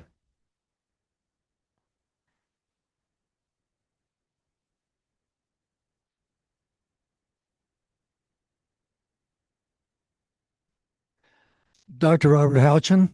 I'm one of the candidates for the open position on the board here this evening. And I've had the pleasure and the honor to have some extensive discussions with the superintendent, Mr. Alvarado. I've watched this board over an extensive period of time as they sought to hire Mr. Alvarado. And this board is now faced with an enormous problem. And it's difficult when you go into the swamp and you're up to your armpits in alligators, to remember that your original purpose was to drain the swamp. The board is of necessity forced to look only at cuts when you have a deficit. I represent a company that has proposed an alternative from the revenue side of the ledger. This company believes that we can put in the first 12 months an additional $12 million into the revenue of the Douglas County School District and additional increases beyond that. Excuse me, Dr. Hatchin. Well, we need to stick to consolidation. Okay. Thank This you. this is a way to avoid consolidation. Okay? Okay. But the board doesn't have time to look at this as they face this problem. So tonight I challenge the parents, the staff, the teachers to join me in seeing what we can do to address the revenue side of the ledger. I make myself available, whether a member of this board or not. I want to get this revenue side up to $13,000 a year initially, which is the state average, $18,000 a year, which is the national average, and ultimately into the $20,000 and $30,000 a year, which some school districts in this nation have the pleasure of. It's possible, it's doable, but I need your help, folks. So here I am. Thank you. Do we have any online? We have one online. Okay, thank you. My apologies. This is Courtney again. And I know that Courtney, Courtney. Yes. You already spoke on school consolidations. You only get one public comment per agenda item. All right. Thank you. But you can email the board. I already did about one thing. I will about this as well. Thank you. Thank you very much. Hi, Hello. Thank you. my name is Brian Patrick, and I think they just threw a whole lot of stuff on your plate, Frankie, to consider a sixth grade coming back and how that would impact the elementary schools, how that would impact the junior highs, which I think is important. I think sixth grade could come back. How you decide to implement the teaching of that is something else. But the important thing I want to say is that I will say, if you remove an elementary school from a community, you carve the heart out of the community. We currently are pushing 360 at Jacks Valley. And that's including the 40 pre-K kids that are rolling around in there. Beautiful children that are a little wild. I have the honor to be a storyteller. And I go in and I read to every classroom in that school, every classroom. I've gotten to know a lot of children. I've gotten to see a lot of teachers. And I will say to you, it has been one of the most fulfilling things in my life. I think all of your elementary schools are valuable. How you deal with your middle school and your high school that only has 1,500 kids right now, and how you think about how you're going to do that and save the money. I'm sorry about however this happened. It wasn't my fault, and I can't write a check. Okay. So that being said, please remember, you close an elementary school, you carve the heart out of the community that surrounds it. And even if you drive up Jacks Valley and it looks kind of lonely, 75% of those kids are within 1.5 miles to 2 miles of that school. Thank you. Thank you very much. And thank you for reading to our kids. Appreciate that. Any online? Any further public comment from the audience? All right, we will close public comment at this time.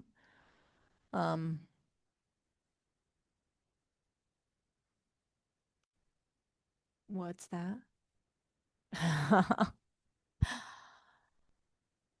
well, luckily we're not making any like decisions tonight, so I'm really grateful for that. So we have some more time to receive the scenarios that we've asked for at our January 27th meeting, and then the decision will be made on whatever it is we decide on February 3rd, correct, Mr. Alvarado?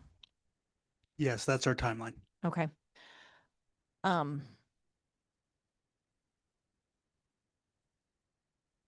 Is there any further discussion, questions from the board? Oh, I'm sorry, Marcus. So, I don't want to assume, I would imagine in some of these consolidations, you're going to provide as much information as is at your discretion and that you can provide, correct? I'm writing down all the questions from public comment, questions from the board. I will be collaborative and meet with our principals to review the scenarios before they're presented to the board to gain their input as well as the cabinet team. Yeah, as part of that, I think it would be valuable that in doing these consolidations with the middle schools, be it as there are two of them, we do it forwards and backwards. So from Carson Valley Middle School to Powell and vice versa, and then some sort of proposal of what we can use the school for or what it can be done. Again, I think you would do that. Would it be appropriate before a motion is made to go through the requested items before we make a motion so we could have a proper, clean motion? Okay, so correct me if I'm wrong, please add any if you feel the need. We are talking about a middle school consolidation with a K through 6 scenario and a K through 8 scenario, and no longer considering a consolidation for GES, Wattell, or Zephyr Cove. Am I missing anything? Are you saying, like, when you say GES, are you talking about? I no longer needing the information on the consolidation. Okay. From the request of last board meeting. Okay. Is that correct, appropriate? Okay. Legal counsel? Oh, I think that's appropriate. I think what you're going to be looking for is a motion to direct staff to bring back scenarios as summarized by Trustee Zinke to a future meeting for further consideration by the board. And I think that's the public record that you need. Okay. So moved. That Thank you. works. So I wanted to address, there was one public comment. No, that's okay. We weren't quite done discussing. Nope, it's fine. Go ahead, Miss Miller. There was a public comment that talked about older influences on the littles, you know, on the kindergartners, bringing those 14-year-olds back down with potentially bad behaviors. Now, I can speak from personal experience, having 2 6th graders go to school with seniors. I thought the same thing, like, wow, this isn't what I want, but it's what I have. I had no choice in that. It was 6 through 12 at Wattell. My 6th graders had to go up. That's just what it was. And our staff did a great job in mitigating those fears and bringing those kids into, you know, their own space. They have their own lunch. They have a teacher that teaches 2 subjects. They have another teacher that teaches their other 2 subjects. They have their electives. So I understand our community's, you know, concerns in that. And I would put a lot of faith into our staff and our sites to help with that transition, whatever that looks like. Also, if we did a K through 8 program, there was comments about not only electives, but sports. I think that's something that our administration and our district staff and our superintendent would understand how to minimize the impact of that. I don't know what that looks like. That's the organizational side of it. That's his side. All that I think we're asking as a board is for what the fiscal impact, if we were to do that, would look like to our bottom line, because that is our end goal at this point. But we want to impact the least amount of students. And I think that's why the board is asking for multiple scenarios, just so we can figure out that. We've looked at a couple of elementary schools and now we're looking up just so we can get the whole picture. At least that's my understanding from my point of view. So I just wanted to let our community know I understand the potential influences that bad behaviors could have for those middle school students, but I really believe that our sites would help mitigate that. Thank you. We have a motion on the floor. Do we have a second? I will second. Okay, we have a motion from Mr. Zinke, a second from Ms. Miller. Any further discussion from the board? All in favor say aye. Aye. Any opposed? Motion passes unanimously. Thank you. Mr. President, may I request Yes. a short recess? Yes. We will recess for 5 minutes. 5 minutes.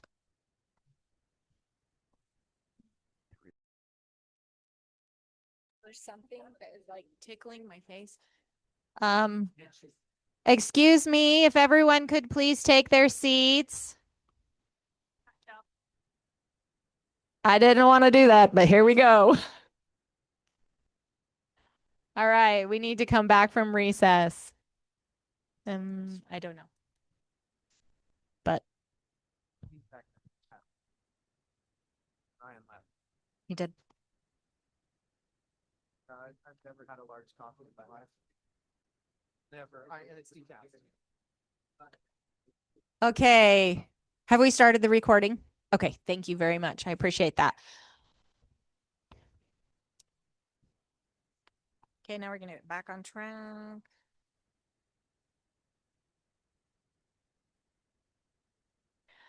Okay, thank you, everyone. I want to make the announcement known that Mr. Burns has left due to health reasons, and we still have a quorum, so we can continue. We also want to recognize that Mr. Russell has left. We're grateful for him being willing to bow out when we've completed the items that we needed his consultation on. Mr. Alvarado, can you turn his microphone off though? Thank you. And we're grateful for his willingness to help us with our fiscal responsibility. At this time, we will go to agenda item number 3. Will be the interview of our candidates and selection for District 6 board vacancy. At this time, Mr. Alvarado.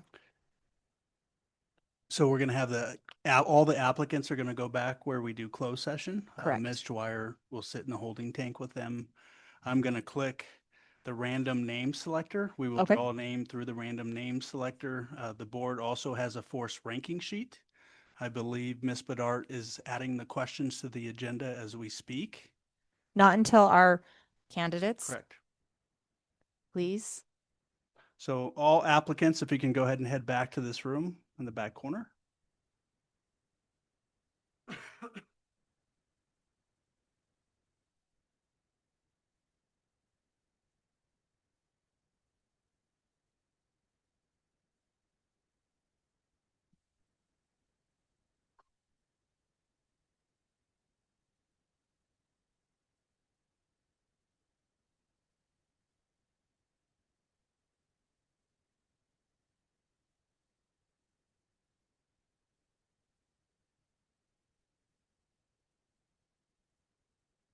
Okay, at this time, Ms. Bedart will post the questions for the public, and she will hand those out to the board as well as put them on the table for our audience.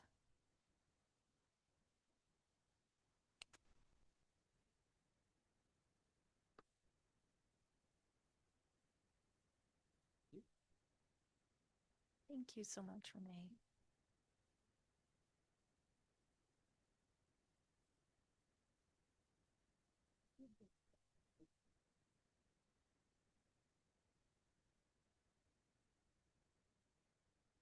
Okay, at this time, the board has the 3 questions we're going to ask the applicants. There is going to be a 5-minute timer.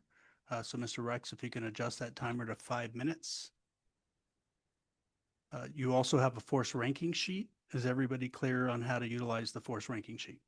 So it has 4 listed, but we have 5. So the applicant name, is that number 1? No, that's an example. Oh, thank you. Yeah, so you go down to the bottom table. Okay, I'm going to hit the random name selector. Okay.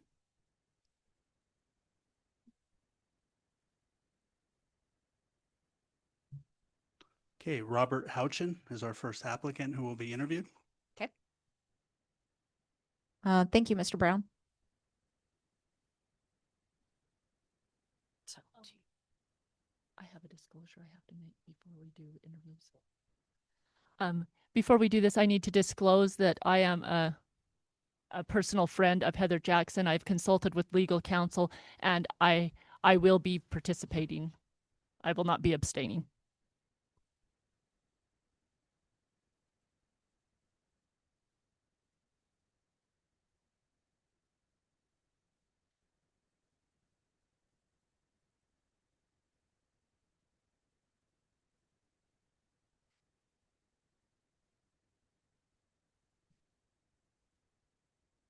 All right, welcome.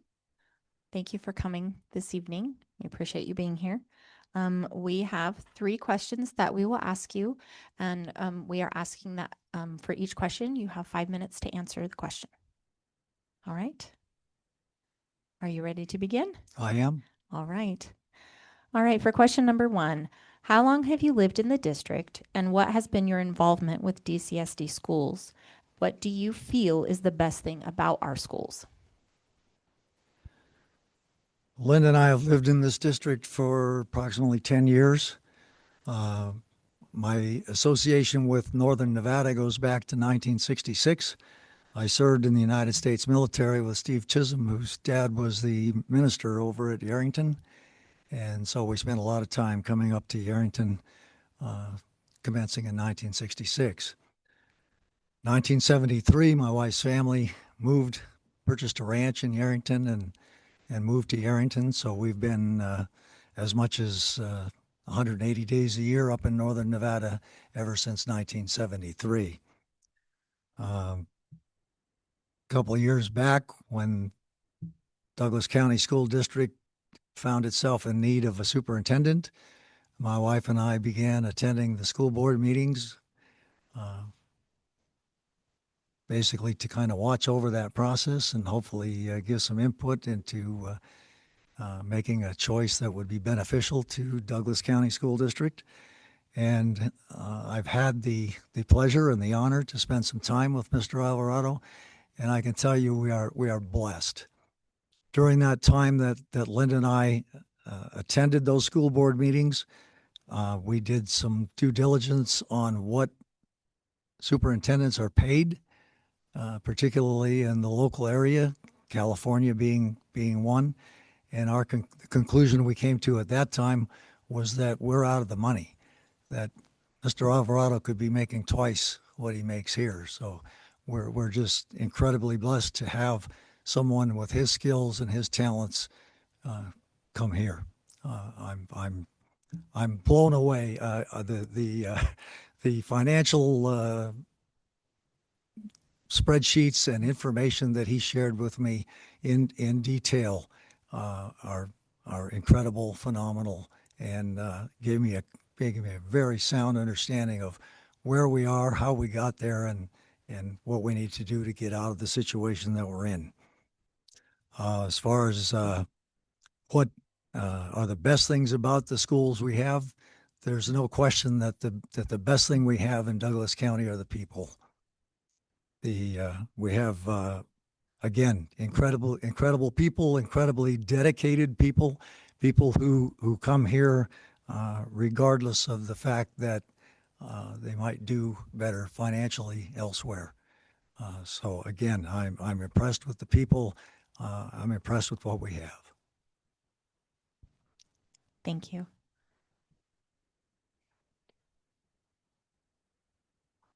The next question is, what is your understanding of the primary role of an individual board member, the board as a collective group, and the board as a collective, and the superintendent? Collectively, my understanding is that they basically are responsible for the day-to-day operations and the financial health of the school district. Over the last probably 20 years, the district has had a steady decline in enrollment, and because revenue is enrollment based, the district is faced with an ever decreasing revenue base, and we find ourselves in the situation of needing to deal with that problem at the moment. It's an ongoing problem, and it's a problem that I know that Mr. Alvarado has a very strong handle on, having had personal contact with him. With respect to the role of an individual board member, I see that role as addressing the problems without becoming a problem. I'm reminded of a comment that Johnny Carson made when I was much younger. He said that if you watch the soap operas, you watch one day and the husband is going out the door to get in the car to go to work. And you turn the soap opera on 9 months later and the engine is starting. I have kind of that feeling here tonight. Linda and I had not been here in a while, and yet, in many respects, a lot of things still remain the same. Hopefully, I can be a catalyst to bring people together, bring the sides together, and hopefully eliminate some of the bickering and address the issues that we have. Thank you. Mr. Houchin, this one's a two-part question. What is your understanding of the current financial challenges facing the district, and what specific expertise or perspectives do you offer to help address them?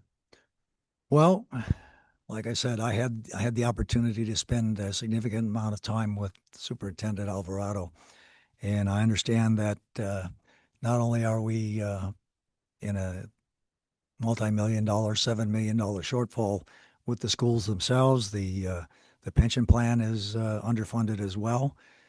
So we have to find a way to reduce expenses, or from my perspective, increase revenues. The increase in revenues is something that I will address outside of this forum, but the district is faced with the unpopular position of having to consolidate, shorten the staff. I don't. It's not a pool that I look forward to jumping into, I must say, but it is necessary. I've been in business myself since I was 8 years old. I've been in business for myself for 70 years. I've run multiple different kinds of businesses. I've run a dental business that was opening dental stores in Walmart. So I have run a $70 million business myself personally.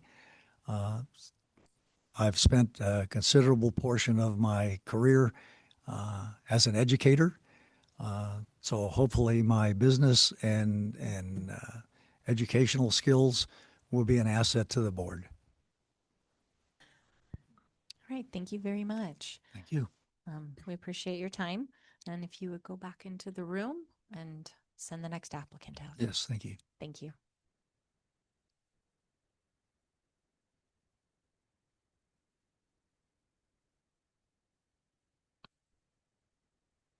Our next applicant is Ted Martell.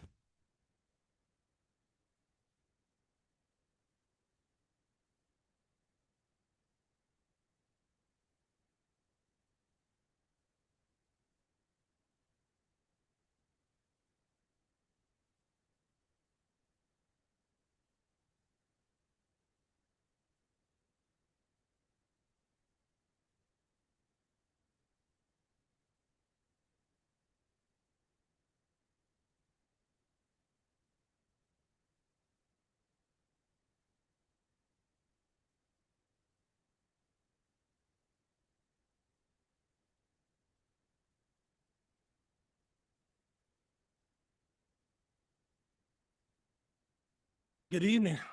Welcome, Mr. Martell. Thank you for being here. You bet. Appreciate it. All right. We are going to have 3 questions that we will ask, and you will have 5 minutes to answer each question. And we ask that you keep within that 5 minutes. Are you ready to begin? Sure. All right. How long have you lived in the district, and what has been your involvement with DCSD schools? What do you feel is the best thing about our schools? Well, my wife and I bought here in the Valley in October of 17. And then at that point, I was super impressed with Douglas County School District. I had mentioned to several people back in the Bay Area where I come from that man, I wish my children had the opportunity to grow up in this school, even though they both, the school district, even though they both thrived and did very well and went on to four-year universities and both very successful folks now. I started watching via Zoom, and obviously, as soon as I got here, I started getting the Record Courier. And, you know, I really paid attention the last 4 or 5 years about some of the issues that have slowly developed and have compounded into where we were recently. I do believe things are moving in a more positive direction. I think the staff here, the ones that I've met socially, and my experience listening to you folks and meeting with Frankie, is that, you know, the staff is like the pulse of a school district. And when the pulse is strong, the kids do well. So you really have to be behind the staff, and that goes from the aide, the bus driver, all the way up to the principals and the admin. So that's probably the best thing that I've been able to witness. I also, like I said, had time to spend some time with Frankie, and I know that we have some serious budget issues going on now, and that might be coming down in some other questions, but I think the way that the board is currently handling the crisis that we're in speaks to the current board and Frankie. Thank you. All right. What is your understanding of the primary role of an individual board member, the board as a collective, and the superintendent? Well, the number one responsibility for a school board trustee is to gain and maintain the trust of the public. That's been something that's clearly been an issue for some folks. You know, I always hate it when a school board or any organization that I've dealt with in the past becomes bifurcated and you having to choose sides when everybody thinks they're right. That can be a really hard position to be in. So number one, establish and maintain trust with the community. As an individual, you have to be able to work collectively with everybody else. You have to be able to absorb the public comment, listen to what the superintendent has to say on each topic, appreciate and consider the other members' positions. Try to keep emotion out of your decision making. Try to lean on fact. It's true, I do not have kids in the district, and I have not. I may have a grandkid down the road in the district. If I could convince my both my children to move to the Valley, I would. And I do have a grandson currently. So, and that's not out of the question. But as far as the collective, the biggest issue collectively that we have to deal with, or the board has to deal with now, and whoever takes the vacancy is, you know, this current financial crisis that we face. I think if the state were to take control of the district, it would be probably the worst thing that could happen for a long period of time, probably a decade or more. I think the decision making and the cuts that will be required in order to meet the fiscal issues of today, that needs to come from home, and this is home. So you can't have other people making decisions about school consolidation or what positions to cut, because they really have no vested interest. Again, you don't want to get overly emotional about the decisions you make, but when you have no interest at all except for numbers, that's a problem. I have a couple minutes left, so I'm going to bring up, you know, the SP that went down in 2019 that came into effect in 2021. I can't remember the code right now. I think it's 543, but that pupil allotment program, the way they've figured that out, what I've read about it, the pupil-centered funding program it's not a good idea, and it doesn't work well for Douglas County. So there needs to be legislation down the road in order to kind of counteract that and figure out if there's another way that we can deal with increasing our funding. I think losing the tax dollars that we had here in Douglas County, property tax dollars that we lost here that go into the big pool that help support the Vegas metro area and Washoe County. And I think that's doing us a disservice, and it's probably doing some of the other smaller counties disservice too. And the superintendent, he's got to walk us through the stuff. He's got to be the person that, we definitely need to listen to him. I know he reports to the board. I know the board is responsible to evaluate and make decisions on that position. But I think we got the right man for the job at the moment. And I think if we were to lose Mr. Alvarado, we'd be in a much bigger world of hurt than we currently are. Thank you. Mr. Martell, this is a two-part question. What is your understanding of the current financial challenges facing the district, and what specific expertise or perspectives do you offer to help address them? Well, I kind of touched on that already. We're obviously several $1 million in the red. We need to get back to even or in the black. The last number I heard bantered around was we're looking at over 5 million for this year, and then next year another 1.8, I think, shortfall. These numbers are staggering. It's a mess. I don't know what else to say besides we're really in a situation where there's going to be pain, and sacrifices are going to have to be made, and people are going to have to understand that the pain will probably hit the entire community at some level. And it's a sad situation to be in, but all we can do is chin up and move on and try to do the best we can with the current situation. In regards to my expertise, I am a retired probation officer. I retired as a director. I did a 30-year career with Contra Costa County Probation Department. I started at the lowest possible level they had, temporary on-call probation counselor, and slowly worked my way up to the position of probation director when I retired. And when I retired, so by saying that, I've been on both sides of the negotiation bargaining table. I've been labor and I've been in the administrative role. Those are both tough positions to be in. I think the administrative role is tougher. It's really hard to ask people to make sacrifices. It's really hard to take money back. It's really hard to close schools. But I've been in situations, the early part of my career, the first 15 years, we'll say, where I was demoted. I was reduced in rank. I lost seniority.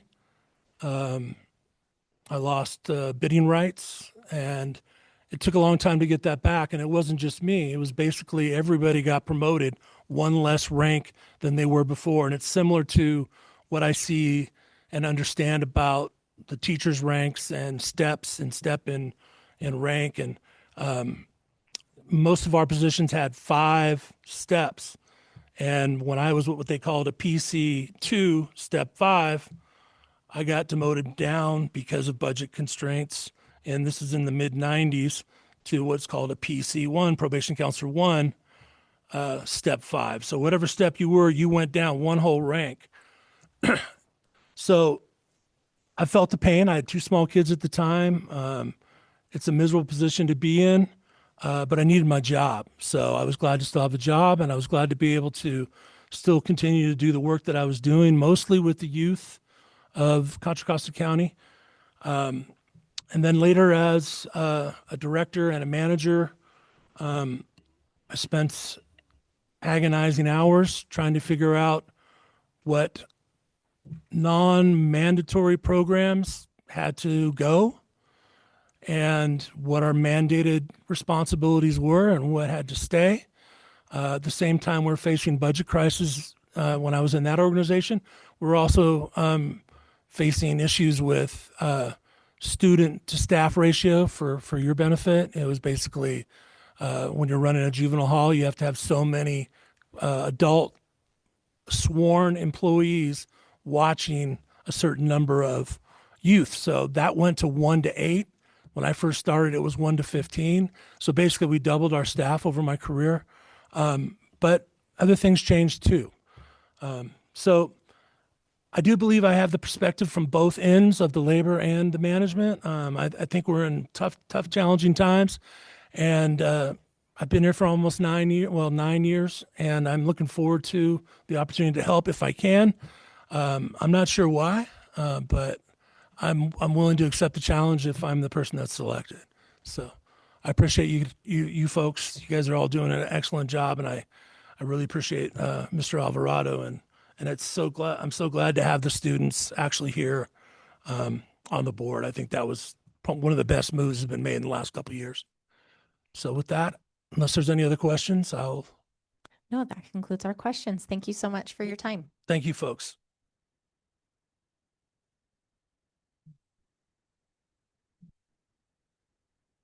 Our next applicant is Heather Jackson.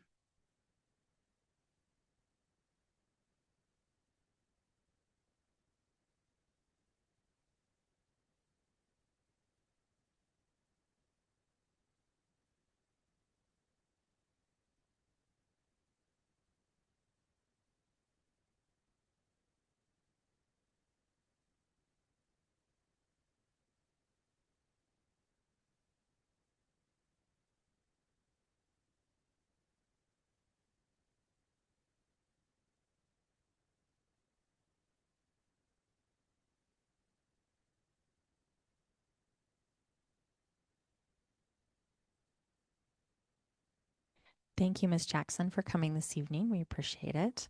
We have 3 questions for you, and we will give you 5 minutes to answer each question. Are you ready to begin? Yes. Okay. All right, I have a 2-part question. How long have you lived in the district, and what has been your involvement with the DCSD schools? And also, what do you feel is the best thing about our schools? Okay. I was born and raised in the district, so I've lived here for 50 years. And sorry, what was the second part of the question? What was my involvement? Okay. The questions are in front of you. Oh, okay. Oh, good. So you can refer to them. So my involvement in the schools, I've been a student here. My parents were both teachers here. And so I spent a lot of time in the schools. I did a lot of the extracurricular activities. I've had 4 children go through the school district, and they have also been involved in a lot of extracurricular activities.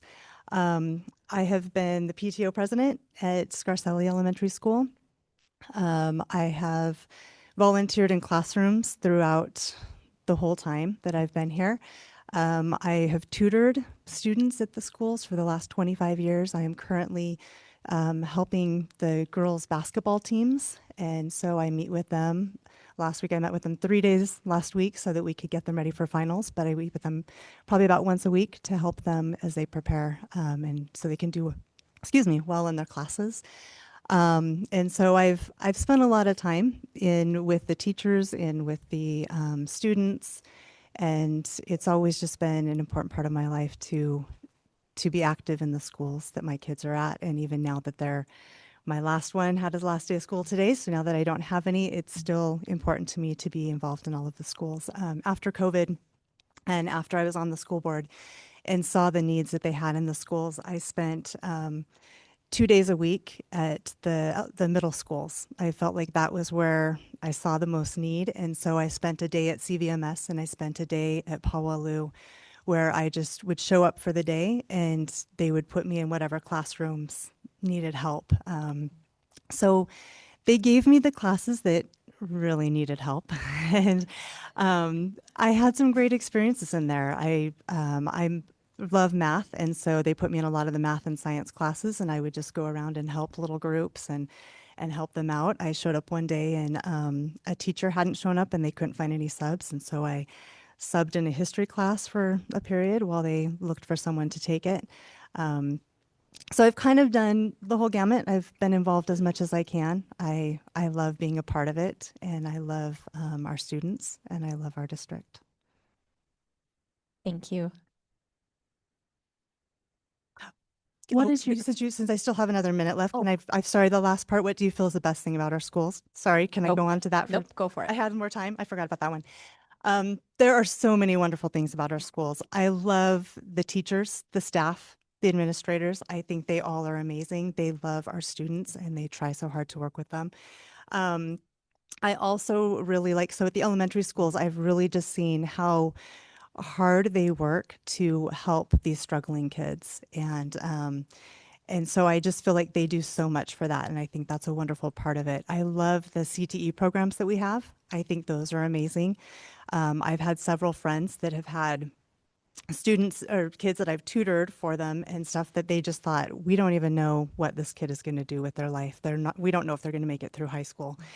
And I talk to them now and they have these great jobs in welding.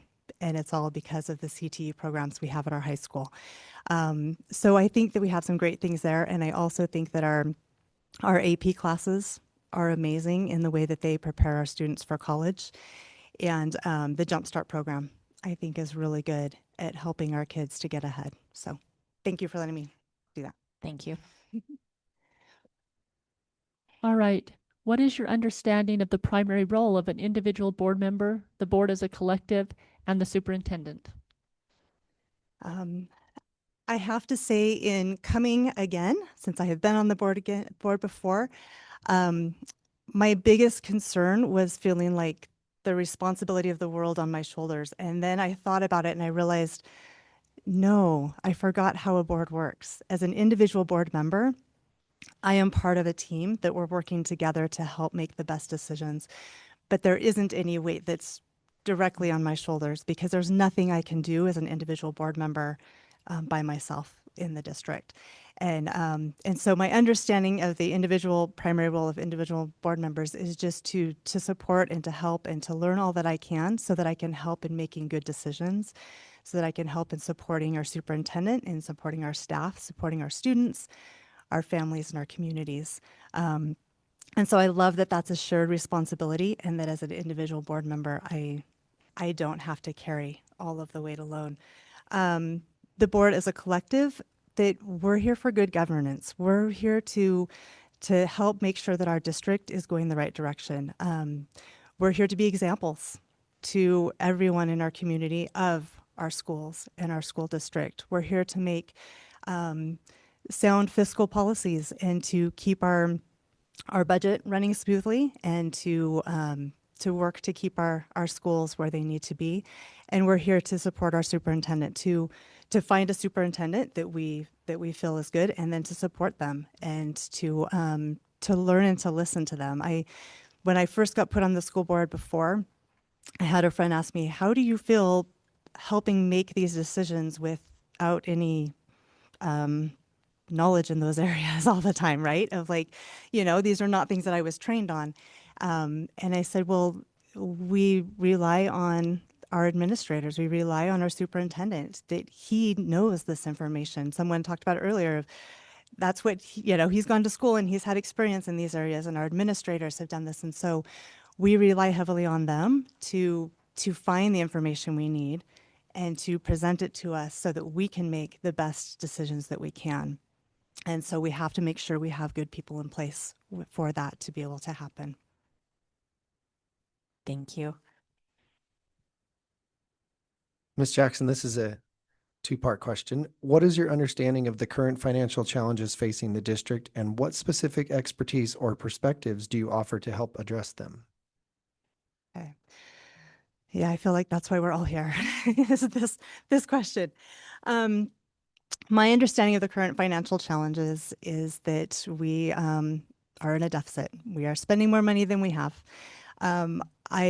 I believe a huge part of this comes from the state level and the PCFP, the way that we are now being funded, that doesn't make it easy for us as a small district to have the money that we need to support our schools. And then you add on top of that, as we are having declining enrollment, that's making everything worse.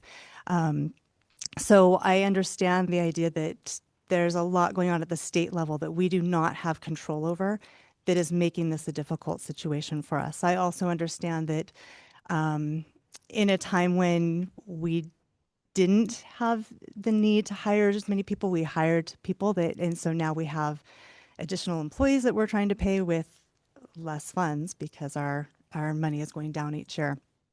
I also understand that there's different parts of the budget that can only be spent on different items. And so we have to be careful in that we only have use of certain funds. I also understand that there are federal and state laws and regulations that keep being put on us, and they are not giving us money to fulfill those, to make them happen. And so it gets put on our shoulders to have to accomplish all of these things without the money that we need to do so. And so it really limits where we can make cuts and how we can keep moving forward. I also understand that this is happening very quickly for us, and it's made it really hard on our community. And so we have a lot of difficult decisions that need to be made at this time. My specific expertise and perspectives is one thing is just my time that I've been here in this district, that I have an understanding of the community. I have an understanding of how important these schools are and how they work together. I have relationships with the principals and the staff at probably every school. I've been to every school several times. I'm familiar with them, and I talk with the staff and everyone there. And I have a huge, I'm very well versed in the community part and then also in the families. And so I know and understand and do a lot of listening to talk with everyone about that. And so I feel like I can come in with the ideas of what the community wants and what families want, what schools want. I know these decisions are going to be hard. I know we're not going to please everyone, and I know people are going to be mad, and I feel bad about that. But I also have I have worked with budgets before. As I was the PTO president, as I was with the lacrosse team, I was the treasurer for that. So I've had opportunities to work with budgets and budgeting even in my own home. And in my short career at Bentley, Nevada, I also had to work within budgets to do that too, and helped them to put some things in place that helped them to decrease their spending. And so I feel like the critical thinking skills that I learned through my engineering career are helpful in helping me to think through things and to come up with the best ideas that we can. And so I'm also, because I'm a math person, I'm good with numbers. I understand numbers, and I enjoy crunching numbers, and people think I'm crazy for that, but it's fun for me. All right. Thank you very much for your time. We appreciate it. Thank you.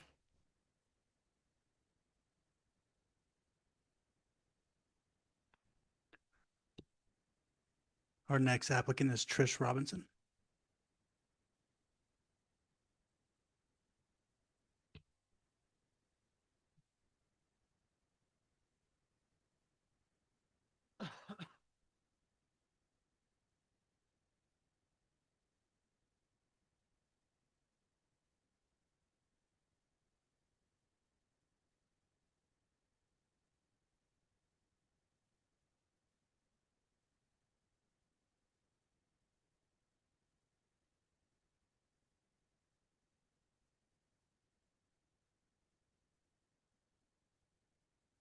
Ms. Robinson, thank you for coming this evening. We appreciate it. It is not, if you want to push the button so we can hear you. Okay. So we have 3 questions for you, and we're going to ask that you keep your responses within a 5-minute time frame. Okay. And if you're ready, we'll begin. Go ahead. All right.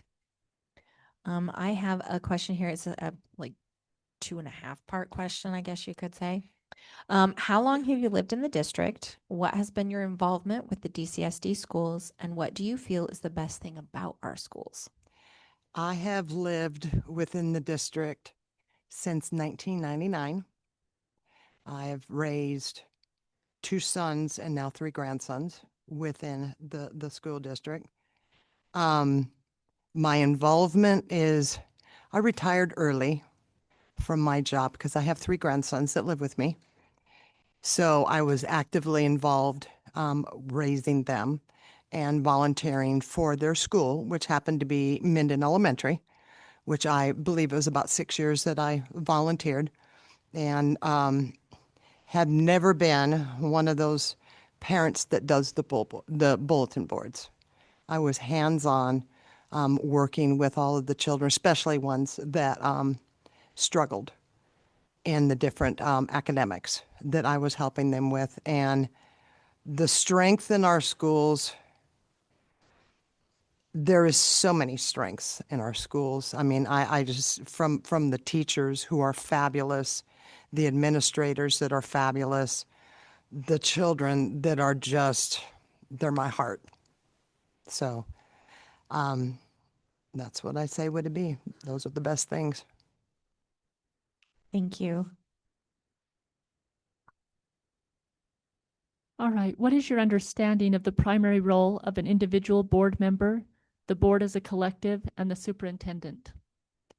My understanding is that the board, you're listening to everybody's, as far as the reports, to make the best decisions that need to be made for our community and our children.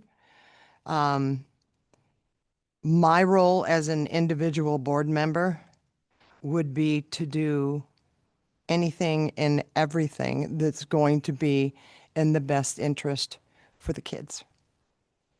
And I would love to work alongside of all the board members and Mr. Alvarado to make this as painless as possible of what we're getting ready to, that's happening whether we want it to or not. It's got to happen. So I would like to be a part of that to make sure that we're doing the best that we can. Thank you. Ms. Robinson, this is a two-part question. What is your understanding of the current financial challenges facing the district, and what specific expertise or perspectives do you offer to help address them? I almost addressed that in the last answer, huh? But no, I know it's going to be tough. What we're going to probably for the next several years, it's going to be tough, and tough decisions have to be made. My expertise probably would be more heartfelt as far as how I feel about the teachers, the staff, the kids, and those type of things. That would be my perspective in doing the best I can for them. So, I mean, I know that we're going to have layoffs. I know that we're going to have to close schools, and there's going to be things that are going to be rather painful. I also understand that I am probably not going to be a well-loved person for a while, and I'm good with that because anybody that knows me, they know my heart and what I'm really here for. Thank you very much. We appreciate your time. Thank you.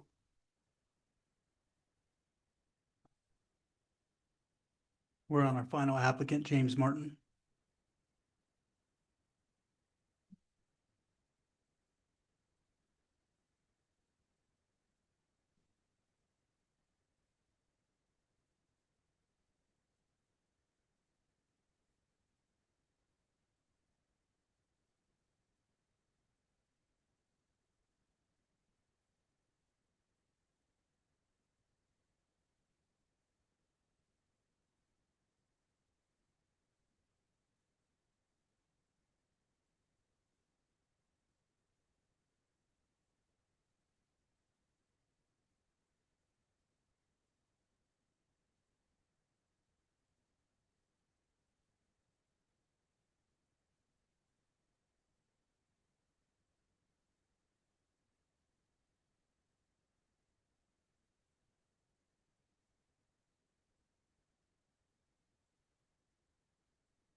Welcome, Mr. Martin. Thank you for joining us this evening. Well, thank you. And you saved the best for last, I guess, huh?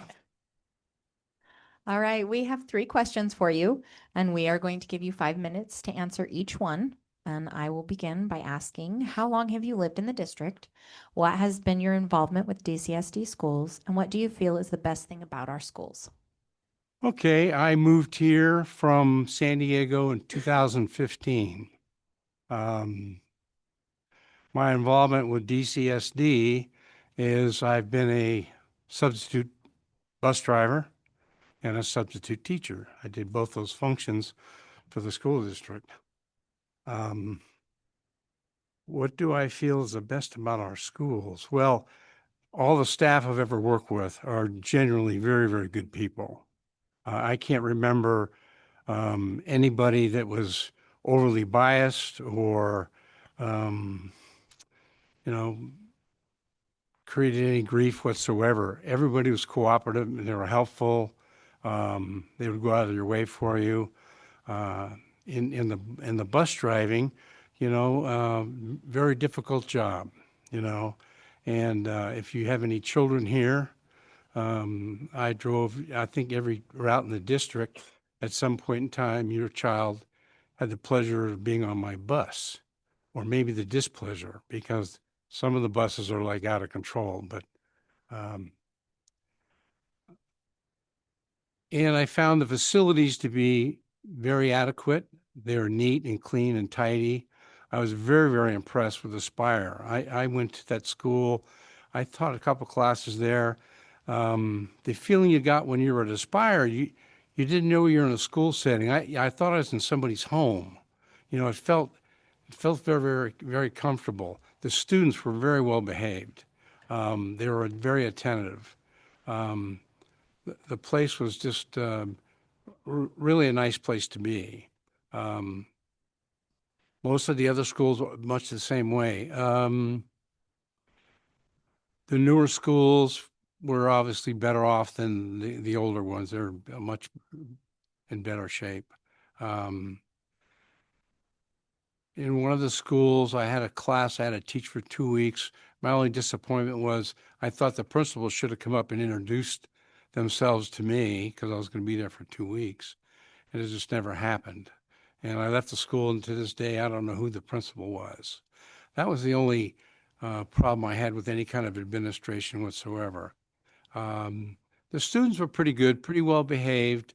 I felt that the school district lacked, for lack of a better term, teeth in some respect. Some of the classes I had were pretty rowdy, and, cell phones, I'm sending kids to the principal for cell phone violations, and the bathroom breaks were like unbelievable. I mean, I had never seen so many kids that have to go to the bathroom so much.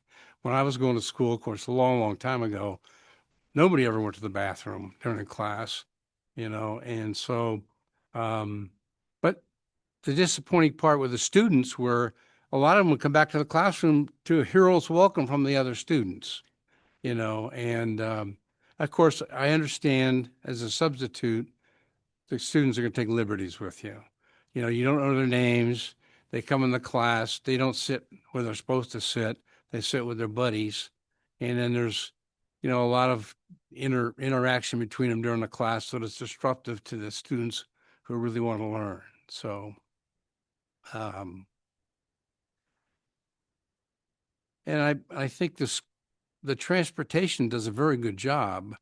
In some of the cases, you have doorstep delivery to these students. I mean, it's like, school bus Uber, I was amazed that we'd stop in the middle of the street and pick up a kid or drop him off at his house, and I said, they can't walk 3 blocks to a central location and save everybody a lot of grief. But anyway, so that was, their parents are very fortunate that they have that.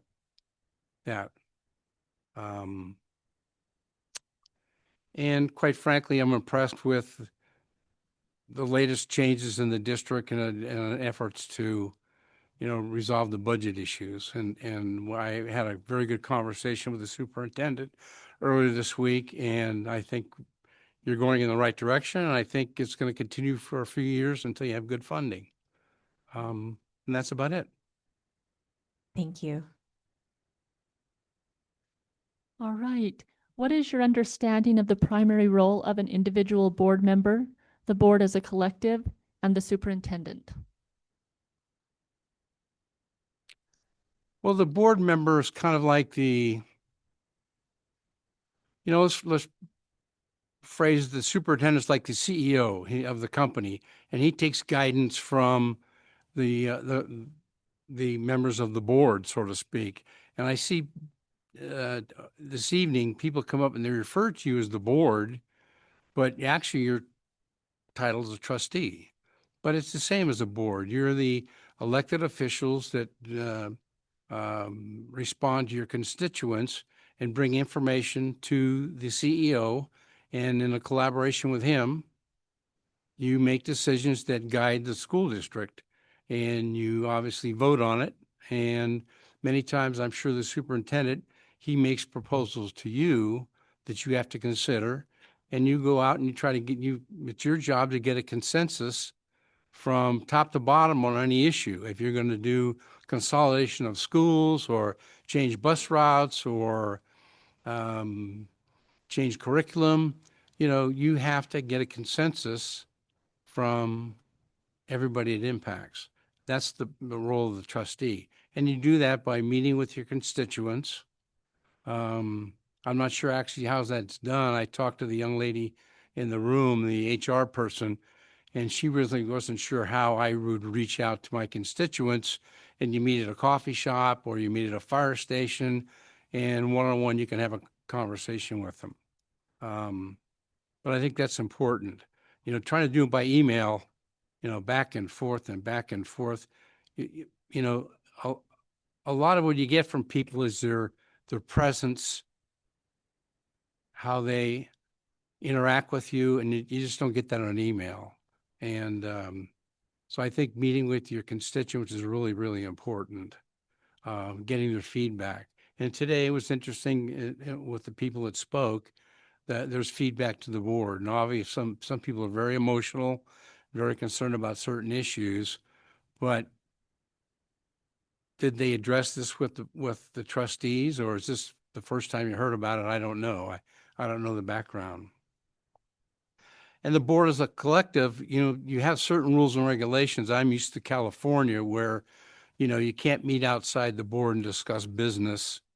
You can't, meet down at the coffee shop and discuss business and then bring it back to the other 4 or 5 members.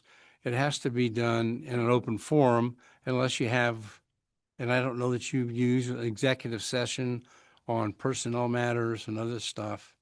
But there's law on that from I'm sure from the state on how boards, especially elected officials, have to entertain each other and be straightforward and make sure the public knows what's going on. You don't do anything behind closed doors or in some dark closet. So, and you work with the superintendent. I would hope that the trustees would meet with him on a routine basis, either as a whole or maybe individually to discuss certain things, maybe in your district.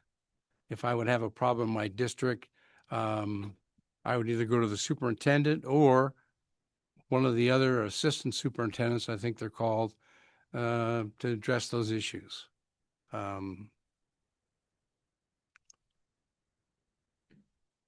That's about what I think. Okay. Thank you. Sure. Mr. Martin, this last question is a two-parter. What is your understanding of the current financial challenges facing the district, and what specific expertise or perspectives do you offer to help address them?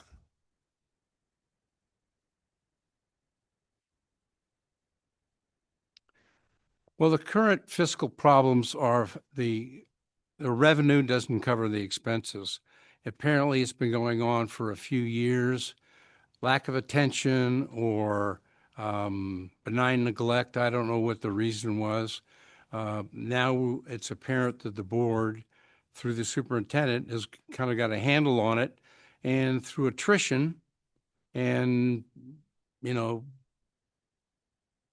moving the employees around to solve the attrition problem, I think you've solved some budget problems. And I think for this last year, pretty much has been a wash. The revenue has met with the expenses. And I think in the next few years, it'll continue to go on that way. The other financial thing that I found very unusual was that your county taxes are dedicated to the school district, but somehow they go through, I'm sorry, I was going to say Sacramento. They go through Carson City, and they take these funds and they're not returning them to the school district. That's important. Now, I tried to go through the minutia. I read SB 500, and you just about got to be a masochist to go through that thing. That is a really Beano this and do this and conflict of interest. And, it's going to take a lot of study to get that thing down. But I mean, that has a lot to do with the way this funding goes. Now, whether that has to be addressed legislatively or by signature of the governor, I don't know, but we need to get this funding back that we pay through our local taxes. My expertise in the perspectives, I was the president of several organizations, some fraternal, some professional, some nonprofit. Years ago, my first experience was in the late 70s. I was the president of a condominium association in San Diego. We had 500 units, and I was the president for 3 years. And so you're dealing with 500 constituents. We had elected board, but it was very informal. But we dealt with a lot of stuff, and we always made sure when we did any decision, we try to get a consensus from the whole group. We'd have caucus meetings. We'd reach out to everybody that would be concerned about the issue. And many times you have certain people, they don't like Fords and they're not going to buy a Ford, and their mind is made up before you even approach them. Those would be what I would call subjective participants. And you have to be aware of those, because those are the ones that are going to give you grief if you pass the legislation or the document or whatever. They're going to beat you over the head because they didn't like it.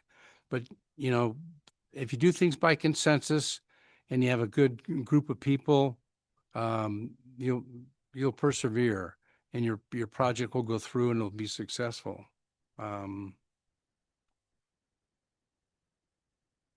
I think financially, I think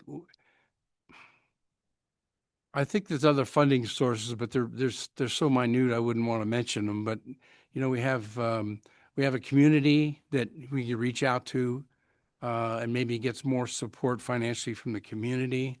I think the commissioners need to address the housing plan, because if you're a new school teacher from Nevada, Reno, you're going to look at all the counties in Nevada, and you're going to look at the best county that has everything is Douglas County, the nicest county. It's got rivers and streams and creeks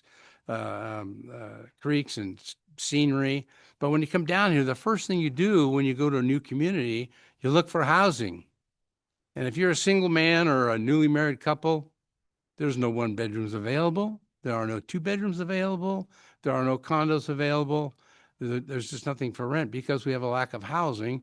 And if you want to buy a house, you better start with $400,000. That's about the cheapest house you're going to buy in this community. And as long as you have that, you're going to have declining students, and you're not going to get the new teachers that you need. And you got to somehow deal with the commissioners. They got to change their way on this. They want this nice urban community with no growth. That's not going to help the school district. That's, if you have any personal questions or anything else, I'd gladly answer them. No, thank you very much for your time. Thank We you. appreciate it.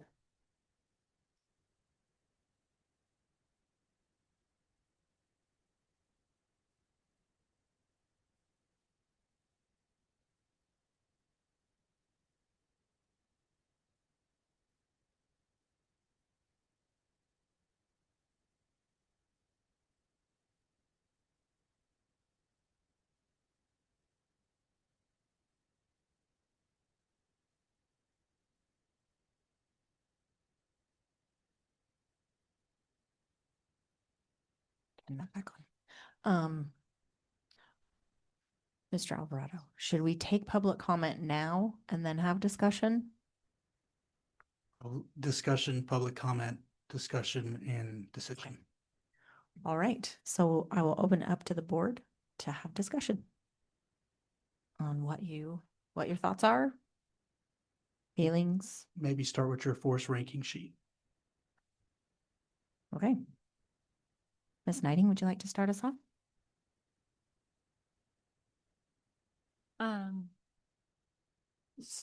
So should I just go through the numbers I have everybody? Is that what we're doing? or- I would say all five. Okay. So I have Heather Jackson as my number one choice, Ted Martell is my number two, Robert Houchin is my number three, Trish Robertson is 4, and James Martin is 5. Mr. Zinke? I have Heather Jackson as 1, Ted Martell as 2, James Martin as 3, Robert Houchin as 4, and Trish Robinson as 5. Ms. Miller? I have Heather Jackson as 1, Trish Robinson is 2, Ted Martell is 3, James Martin is 4, and Robert Houchin is 5. Ms. Jansen? I have Dr. Can you speak closer to your, maybe pull I'll it closer? move There I you have go. Dr. Houchin as 1. I have Heather Jackson as 2. Ted Martell as 3. Trish Robinson as 4, and James Martin as 5. And I have Heather Jackson as 1, Trish Robinson as 2, Mr. Martell as 3, Mr. Martin as 4, and Mr. Houchin as number 5. Is there any discussion that we would like to have? Yes. Just by way of why I have my number one where it is, I think it's important to have someone that understands how our board runs and can hit the ground running now. Agreed. Any other discussion?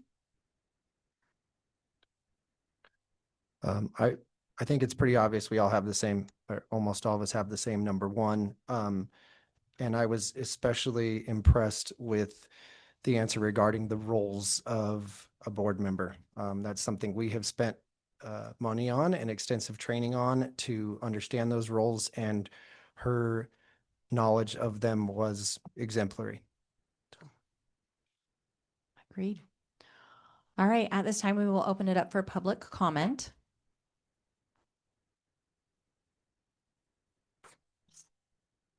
I think this is already on.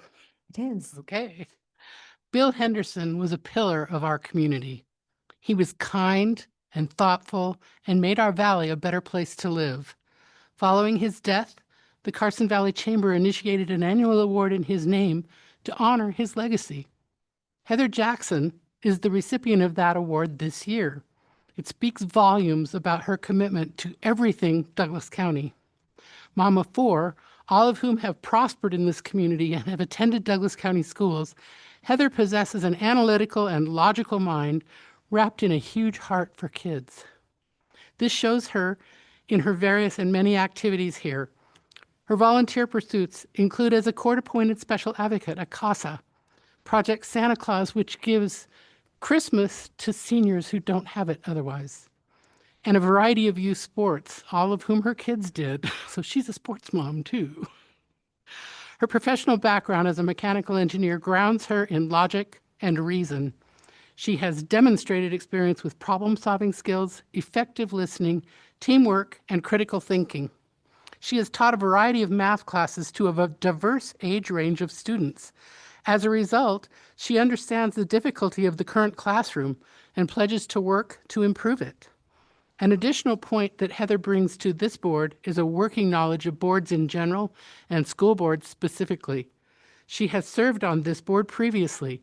She will hit the ground understanding open meeting law, public records, school budgets, and all their permutations. Heather is a superb choice who will do our community and its schools proud. I urge you to appoint Heather Jackson, please, and thank you. Thank you.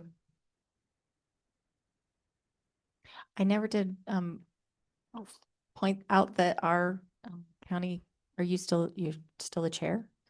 No, but she is a county commissioner. Yep. Thank you and welcome. Thank you, President Wagstaff. I'm Charla Hales. I am currently county commissioner, as noted, and I'm a former school trustee of 12 years. But I speak only as a private citizen, except that I do want to note that the housing comments that were made, I heard it's on the radar. It's a big issue, and yeah, working on it. Thank you. Yes. Also, as a quick aside, I just really sincerely want to thank all of you because you're grappling with tough issues, and you're doing it thoughtfully, carefully. You're doing it well, and it's hard, and I appreciate it. I also appreciate the 5 who applied. It takes courage. One stands above the rest, as you have already indicated. And I think not only is Heather the best candidate, I think she's the best citizen of Douglas County who could possibly step into this role right now and do it very well. Along with what Ms. Bloomstrom was saying, what I wanted to tell you is Heather is the rare person who excels in both realms, like the math, the critical thinking, the data-driven decision-making, also the people skills, sincerity, caring, listening, empathy, encouragement. She's all of it. And I think that's relevant because you got to make these budget cuts and it's going to be hard and take careful analysis and math, and she loves numbers. Wow. But after you make those cuts, you're going to have to make them work. And you're going to have to help kids and staff succeed despite those cuts. And she will be great at doing that. She'll be a team player on this board. I've never heard Heather say an unkind word about anyone, even when it was really warranted. And she will be that person on this board. She is, as you've heard, a little bit soft-spoken. She's collaborative. Endlessly kind. She's effective. She's empathetic. I am deeply grateful to her for stepping up and doing this in a situation where many others would have felt like they touched a hot stove and weren't coming back. So I appreciate her. I appreciate you. I urge you to appoint Heather, and thank you. Thank you.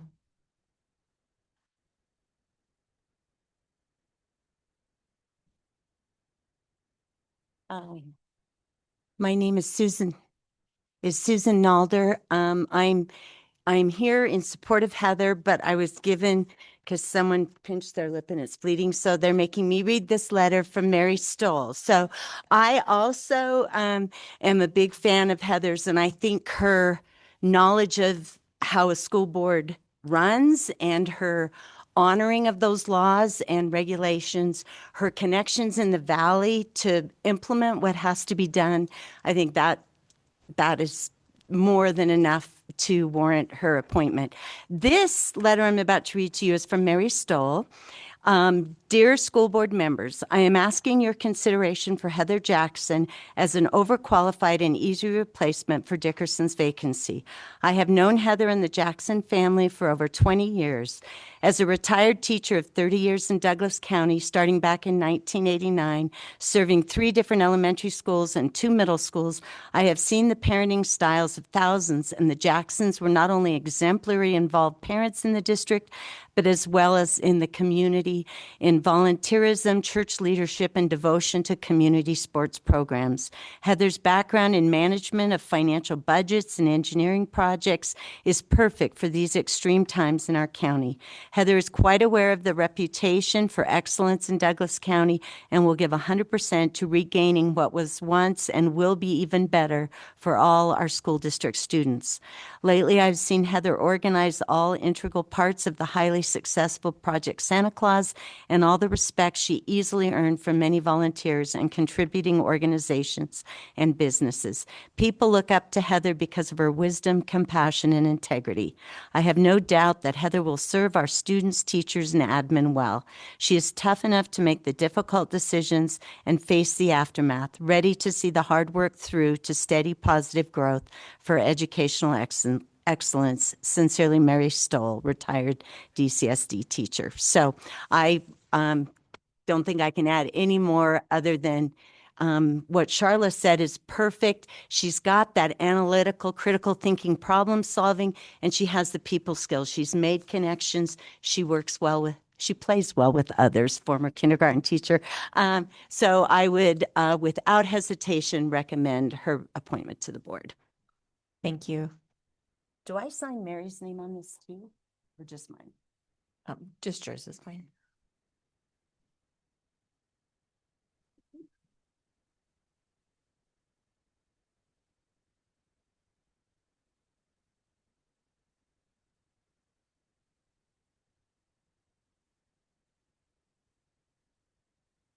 Hello, Michelle Trujillo again for the record. Mickey, to many of you.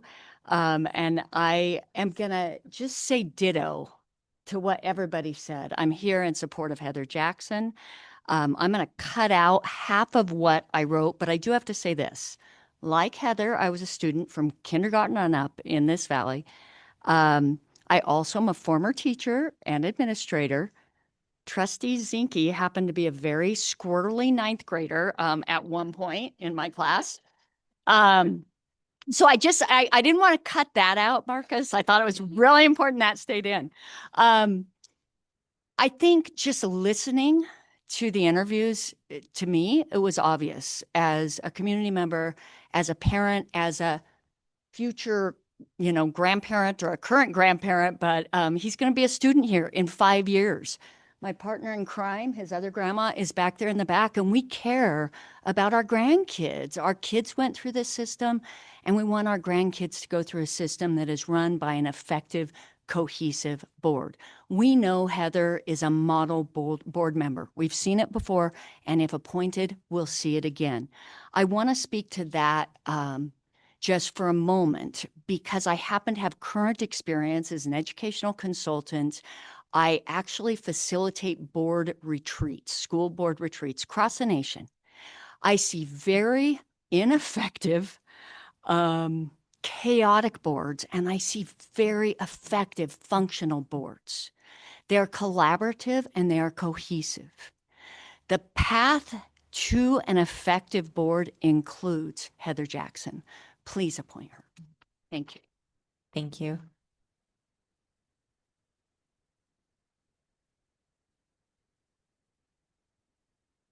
And by the way, can I say one more thing? You guys are phenomenal. This current board majority, you have made a phenomenal difference. Thank you. Thank you.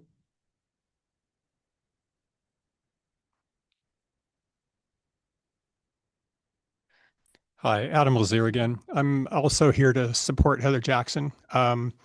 I believed in her when I campaigned for her back when she was running. My wife and I walked between us, I think we walked 800 houses between us for her.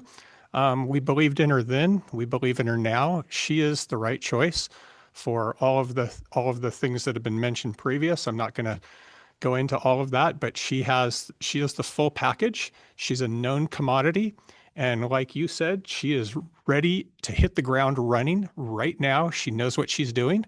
And she is the right choice. She's the full package. Thank you. Thank you.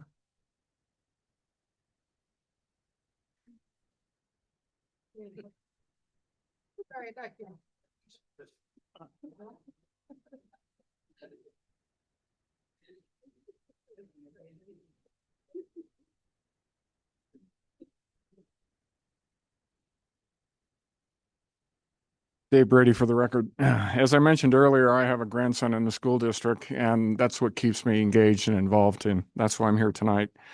I wanted to start by applauding and thanking all the candidates that stepped up to be interviewed to fill the vacancy on the school board. This is not an easy task. I can certainly empathize with all the candidates, as I too interviewed to fill a vacancy on this school board 30 years ago. I was fortunate to be selected, and I had the privilege of serving for 10 years, 2 of which were as president. During my tenure, those were truly the days of Camelot, as we had a strong board, excellent staff, supportive parents, and children willing to learn. We were considered the lighthouse district within the state. Our biggest issues were No Child Left Behind legislation, which you might remember, and creating calendars to meet the needs of the increasing student population. Go figure. Budget shortages were certainly not the order of the day. Those were the best of times. Now we face the worst of times for multiple reasons. Given the backdrop of the current situation, this board needs to appoint an individual who can bring experienced leadership to the table and provide value to the decision-making process. I support Heather Jackson to fill a vacancy predicated on her previous involvement on the board, her education, passion, as well as her classroom experience over the years. Time is of the essence, and right now, experience matters. Please support her appointment. You will not regret the decision. Thank you. Thank you. Do we have any online? We have 4 online. Okay. We'll take Ms. Gilkerson's and then we'll go online. Thank you.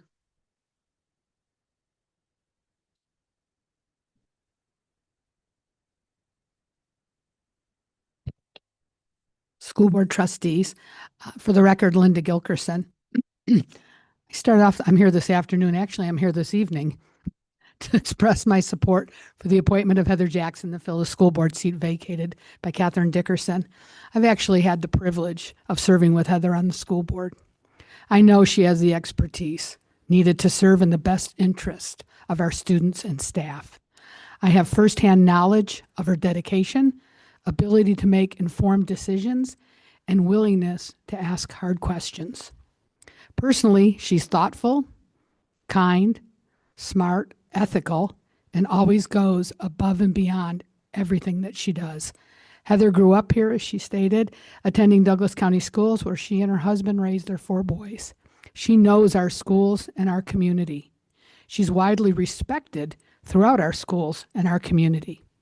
She was recently recognized, and this was mentioned earlier too, by the Carson Valley Chamber of Commerce as the Bill Henderson Citizen of the Year Award, an honor that reflects her integrity, service, and positive impact on our community. And again, she can hit the ground running, and you'd be just so lucky to have her as an addition to your board. Thank you for your consideration. Thank you. I'm going to grab this one. Wait a second. Mr. Kangas, we're going to take a couple online really fast, but you're sure. welcome to just send Yeah. it there. Thank you. I should have dressed nicer. Oh, can you turn the microphone off? Thank you.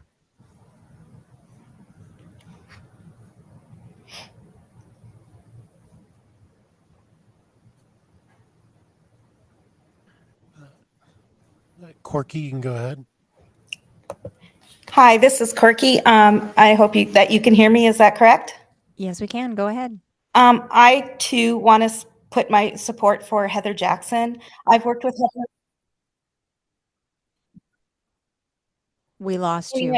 I want to put for Heather Jackson, and I've worked with her on a multiple of different organizations, and she is fantastic. And I know that she can bring her expertise to the school board. And I just want to say you cannot go wrong by choosing Heather. Thank you. Thank you.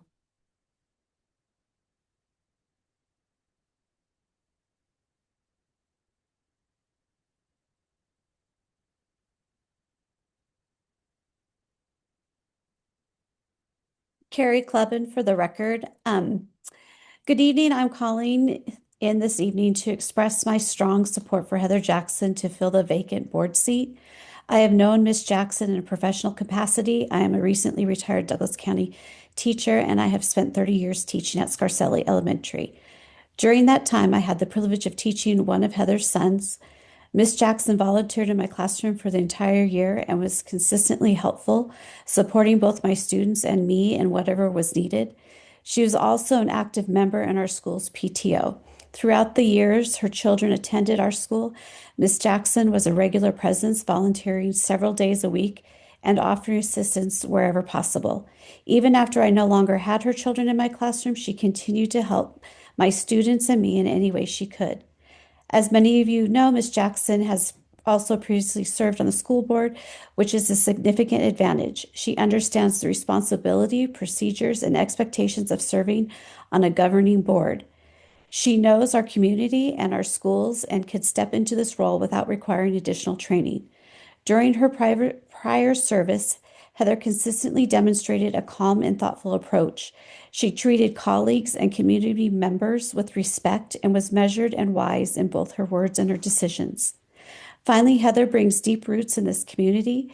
She grew up here, attended our schools, and now she has children of her own in the district. She has a genuine long-term investment in the success of our schools and our community. For these reasons, I support her and ask that the board members also consider her. Thank you. Thank you. Okay, we'll take Mr. Kangas and then we'll go back online. Don't forget to turn your mic on. Kerry Kangas, Douglas County resident, former school board trustee, and proud grandfather of 3 young students who attend Jacks Valley Elementary School. I also want to say I appreciate the job that the board members are doing, especially the newest ones, and getting up to speed so fast, because it's a very difficult time right now, but there will always be difficult decisions no matter what. But you're doing a great job, in my opinion. So I'm here today to show, I wrote it, so I'm going to read it, okay? It may be redundant, but I'm also here today to show support for the appointment of Heather Jackson to the District 6 school board seat. I had the privilege of serving on this board with Heather when she was appointed in 2021. She hit the ground running and immediately proved her leadership skills as a school board trustee.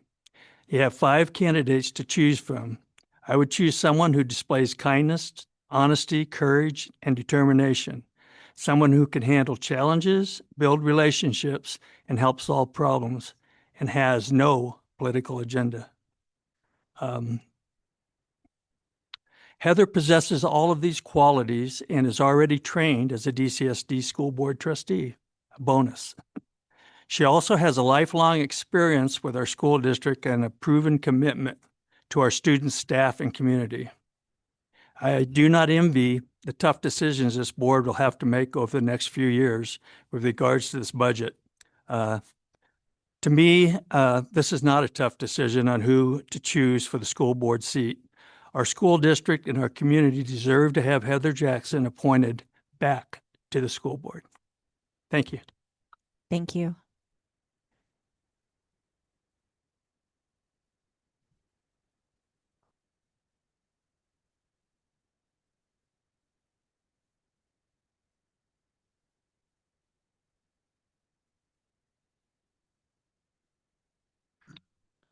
Courtney, you can go ahead. My apologies. I'm here at the community center with basketball. Can you hear me? Yes, we can. Go ahead. All right. Courtney Burris, for the record, I don't think there's anything left that needs to be said about Heather. She is the right choice. I implore you, I wrote you letters. I sent one to every single board member, except for David Burns and Susan Jansen. I did send it also to Mr. Alvarado. I implore you to look deep at Dr. Hochen's background. He talks a good game, but he is absolutely not a very good man. And we do not need another David Burns on the board. We do not need another person who is going to judge our students and our staff by possibly the color of their skin, who they choose to love, what their political agenda is, what their religion is. I implore you to absolutely 100% walk away from Dr. Robert Hochen and go for Heather Johnson. Please, we do not need another embarrassment like we had this morning with David Burns, because that would be Dr. Hochen. Thank you. Thank you. Do we have another one online? 2 more. Okay, we'll take one more and then an audience member. Hi, Rob Lehman speaking again, parent of 2. I want to talk also about Dr. Hochen, and a little bit different than the last speaker. I don't know anything about him, but I have heard him get up and talk about another way to fund schools. I know nothing about what he's suggesting, I don't know if it's viable. I don't know if it's feasible. I'm not passing judgment on that. But I do applaud him for at least looking outside the box, looking for something different.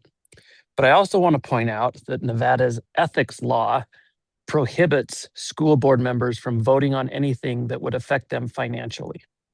So if he were appointed to the board, he would immediately have to recuse himself from anything that his business is now suggesting it provides to the district.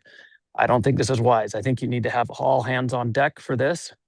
And so therefore, I don't think you should look at him as a candidate. The one thing I'll add about Heather, pretty much everything has been said so far, is that when you get a couple items from now, she's probably also your best bet for president. Thank you. Thank you. Hi, Alyssa Park for the record. I'm also here to speak in support of Heather Jackson to fill the empty spot on the board. I was her youngest son's 4th grade teacher, the one who graduated today. It's such a surreal thing to imagine that. What I can tell you about Heather's, I'm more familiar with her on a personal level, and I can speak to the morals and the ethics that she would bring to the board and the interactions that this board has with the community members and the staff of the school district. When I taught her son, he was kind and gentle and assertive in a way that was beyond his years as a 9 or a 10-year-old. And that only comes from a parent who can raise a child like that. And I think that speaks deeply to the values that she brings and that she holds as a person. She does have true long-term connections to our district and our community at large. And as you've heard tonight from other speakers, she is respected back by the community. So it's a two-way relationship. And I'm heartened to hear that you recognize those qualities in her as well. When she served on the board previously, she made the time several times to come to my classroom to see what I was doing in my class, and she was familiar with it beyond a parent and was familiar with what I was doing as a board member, which I really appreciated. She does have a great ability to think critically and problem solve respectfully. When I had conferences with her about her son's achievement in my class in the fall, she had a very good ability to ask questions in a way that would prompt me to become a better teacher without making me feel like I was doing a bad job at it. This was early in my teaching career, so I'm much better now. And I appreciate also, she noted in her application to the board that she's interested in running for this position again in the upcoming elections, which I think speaks to her commitment to the school district and her interest in seeing it succeed. So I love to hear what you were all saying in your reflections on the interviews, and I'm thankful for that. Thank you. Thank you. One more online.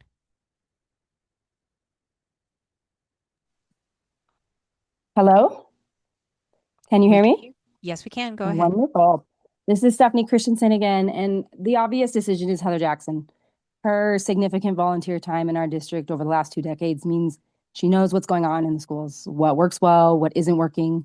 She's made positive relationships with every staff member she's met. She has experience as a board member from a time in which the district was thriving, but she also knows how to handle difficult situations. She served during COVID, and I was so grateful and proud of the response of our board and district at that time. They had our students back in school earlier than most districts in our state, and definitely earlier than our California neighbors.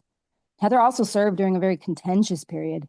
She maintained dignity and grace as politically charged groups with no children in our district started showing up at our board meetings.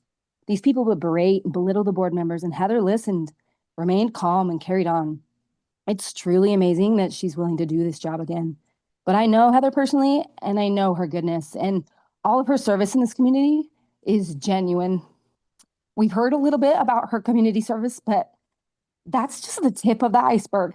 Heather is always up to good. She's level-headed, intelligent, kind, easy to work with, dependable, respectful, and extremely qualified. She's also humble, and this is probably extremely embarrassing to her.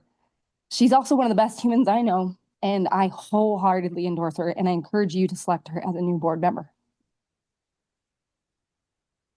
Thank you very much. Any more online? Any more from the audience? All right, we will close public comment at this time. Any further discussion to be had by the board? All right, do I have a motion from someone on the board? I'll make a motion that we appoint Heather Jackson to fill the District 6 vacancy. I'll second that motion. I have a motion from Ms. Knighting, a second from Ms. Miller. Any further discussion? All right, all in favor say aye. Aye. Any opposed? Motion passes unanimously. At this time, we will take a 10-minute recess so that we can get Heather sworn in. Semi-short recess.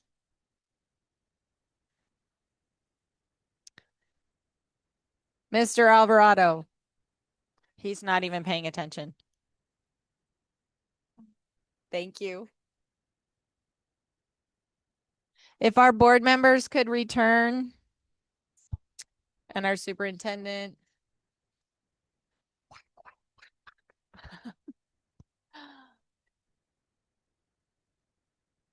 Okay, we're gonna start. We're gonna break from our recess. Yep.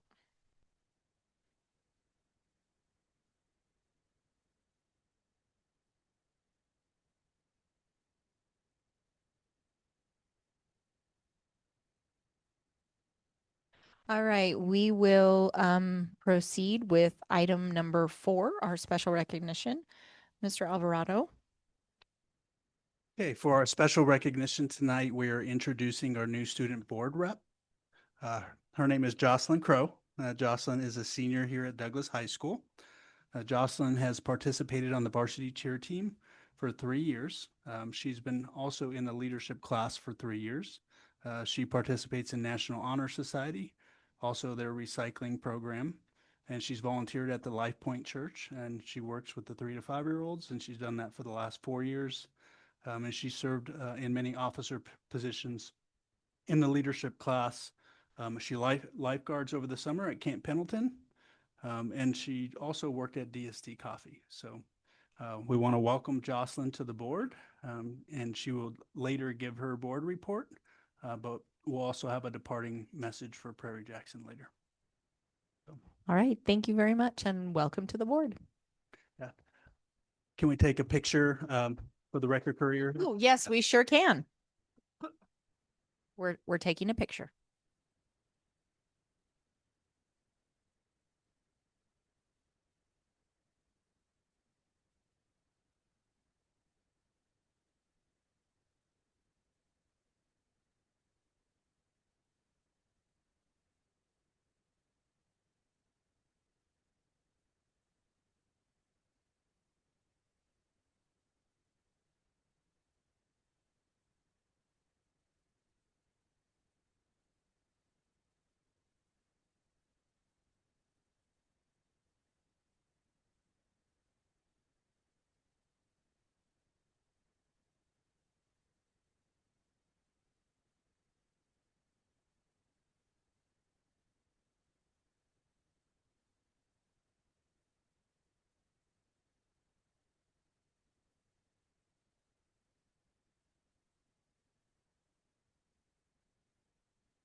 Turn my microphone back on. All right, we will move to item number 5, which is we will discuss and create a secretary or legislative representative officer position. And this is when we did our handbook training, we had discussed, and in December we appointed Renee as our clerk, but we need a third officer. And so we talked about a secretary, and as Ms. Knighting and I were discussing, like, what would a secretary do? What would be their responsibilities? And we couldn't really come up with a whole lot. And so Mr. Alvarado was awesome, and he looked into it, and we could have a legislative representative as an officer, which would alleviate some of the stress from the president position, and work with the president and the vice president in that role. So we can have that discussion, and then we'll open it up for public comment and then take a vote on what we want to do. So if you have any questions, I'll do my best to answer them. So I think it sounds like a very good thing to have, especially with legislative representative with a lot of questions we have about people-centered funding, the situation that we're in where we're meeting with the governor's office, Department of Taxation, Department of Education. Maybe that's something else that officer would be able to take part of, and then also maybe watch any of those educational bills that are possibly on the legislative docket. Obviously, legislative is not in session right now, won't be for another 2 years unless they call special session. Right. It might be good to have it as a 2-year position, but I don't know how that all falls within our bylaws, and we're not discussing that tonight. But for this year, it would be 1 year. So, any other questions? I just like the legislative representative because it has distinct roles and responsibilities where the secretary really that wouldn't have those roles, and it takes some stuff off of the president's plate. Anything else? All right, then we will go ahead and open it up for public comment at this time.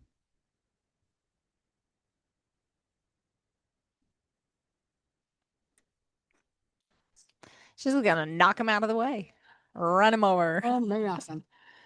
Linda Gilkerson for the record. I just wanted to share that through NASB, Heather, were you on NASB? And you've been on NASB. I don't know who else, if anybody else has. They actually, during the legislative session, I don't know if you remember this, but the NASB representatives had a committee where they got together and they tracked every bill that was coming before. And they did a spreadsheet and they kept it. The NASB representative was informed about it, and they were the go-between with the board. And I don't know if they still do that, but I know they did it a few years ago, maybe a little longer. And it was really helpful because you could then go and do your own research, or you met by Zoom. It was during COVID, so it was a while ago, where we met by Zoom, and they tracked they had people that's what they did. They tracked every bill that would affect a school district. And that was very helpful. So I don't know if that would work into something like the legislative position or not, but I think that could be something that you could use as a resource. That's all. Thank you. Thank you.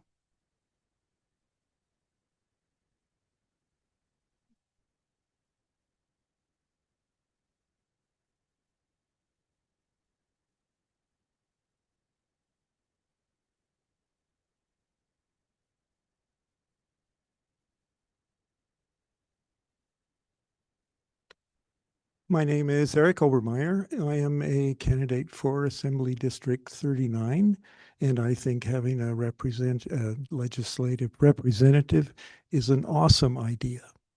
And God willing, I would be very happy to work with whoever you choose as your representative. Thanks.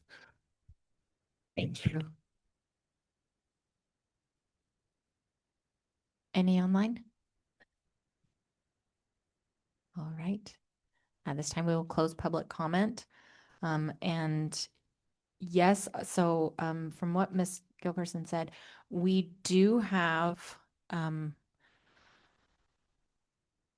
does work with a legislative, we have a lobbyist that really goes above and beyond. Tom Clark, he and his associates are great at helping us to receive that information ahead of time. We can give direction. And it's great, but I think having a person that's on our board that's specifically for that is a really good idea. So, do I have a motion from someone on the board or any more discussion? I would like to make a motion that we create a legislative representative officer position. Second. We have a motion by Ms. Miller, a second by Mr. Zinke. Any further discussion? All in favor, say aye. Aye. Any opposed? Motion passes unanimously. All right, on to item number 6, election of officers for the 2026 year. Yes. I would like to nominate Yvonne Wagstaff to be president for this next school year or calendar year. And I'll second that. Thank you. We will take any further discussion from the board. Okay, we will take public comment. You should just sit on the front row. I think that's a great idea. The first year you're getting your feet wet, and it takes a year to understand everything. And you are doing a fabulous job. So I think it would be best to keep you. Thank you.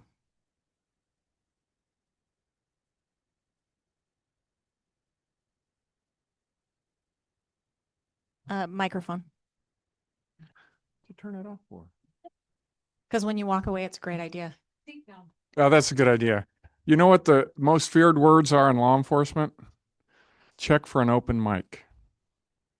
Anyhow, the idea of continuity of leadership is, I think, paramount to any organization. And I think it's particularly important in this situation because it's a learning curve that's second to none. And I have to say, Yvonne, you've done a phenomenal job working with everyone in the community. And you get straight A marks on my book. So keep it up. Thank you. Thank you very much. And thank you for turning the mic off.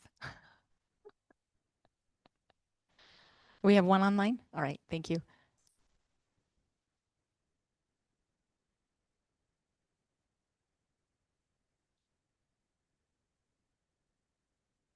Good morning.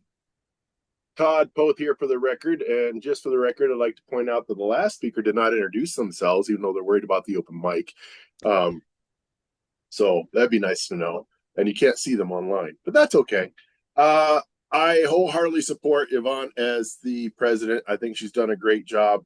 I know I've sent emails, I get responses, which is something I did not get in the most recent board presidents. She tries to understand, not saying we're going to agree on everything, but she has an open mind, looks at it, and I think continuity is a big, big deal. And if you're willing to do it, Yvonne, thank you, thank you, thank you. Thank you very much. Any more online? Any further public comment? All right, we will close public comment at this time. We have a motion on the board. All in favor, say aye. Aye. Any opposed? Motion passes unanimously. Thank you for that vote of confidence. I appreciate it. All right, so we will move on to Vice President. I'd like to nominate Melinda Knighting to be Vice President. I'll second that. All right, we have a motion by Ms. Miller and a second by Ms. Jansen. We will take public comment. Oh, first off, I should probably ask, are you willing to accept? Yes. All right. Well, I said thank you, so I assume. Yeah. All right, we will open it for public comment at this time. I'm telling you, just sit on the front row. This is Linda Gilkerson, Todd Poth. That was who it was last time. I just want, I ditto, Melinda, you're doing a great job. And yeah, I think it's a great choice. So thank you for you guys for running for office again. Thank you. Thank you. None online? All right. Then we will close public comment at this time. We have a motion on the floor. All in favor, say aye. Aye. Any opposed? Motion passes unanimously. All right. And now for our legislative representative officer position. This will be the first time we've ever voted on this, so this is exciting. Do I have any nominations from the board? I'd like to nominate Erin Miller to serve as the legislative representative. I would like to second that. Thank you. Does that mean you accept? I accept. Okay, good. All right. We will open it up for public comment at this time. Okay. That is just fine. It's a new position, so they don't even know what to say. So, all right, we will close public comment at this time. And we have a motion on the floor. All in favor, say aye. Aye. Any opposed? Motion passes unanimously. Welcome to legislative representative position. We'll figure it out as we go, right? No, I think it'll be great. You get to like write the book on what the legislative representative does. I get to write an SOP. Awesome. Yep. Thank you. That will All add right. to governance training. I love it. All right, on to appointment of board representative for committees for the 2026. As the office, Melinda and myself, as we sat down and we went through, we looked at some of these and we decided it didn't make sense to have some of them as committees. We all know we sit on an expulsion hearing, so it was not needed to be. So we will start with the Debt Management Commission. It's a 2-year commitment. I did not see, maybe I missed it, but do we know who sat on that previously? Do you have that? Dave, I believe Mr. Burns sat on that Okay. previously. Renee is like well prepared. And Yes, I Aaron? was second. Okay. All right. Is that's something that we did last year, so they would continue this year, correct? Mr. Alvarado? Because it's a 2-year commitment. Yes. Okay. All right. All right, so we have our NASB Board of Directors. Currently, myself and Ms. Dickerson sat on that. I would like to continue in that role if everyone is okay with that. But who would like to be an alternate?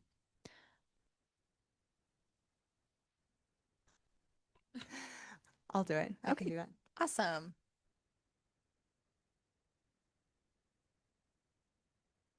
All right.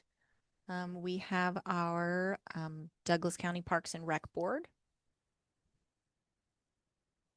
Currently, it's Marcus and Miss Knighting. I would love to continue that role if I may. Okay. yeah, and I'm just an alternate, so if he can't go, then I go. But he Sounds good. Okay.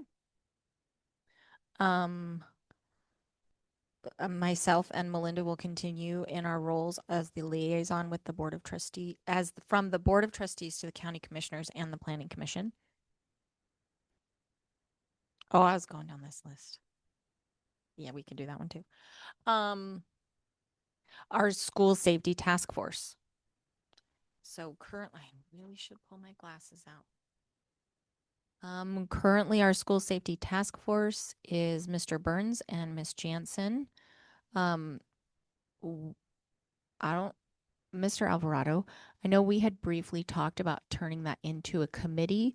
Would that be something that we do now, or would we need to agendize that?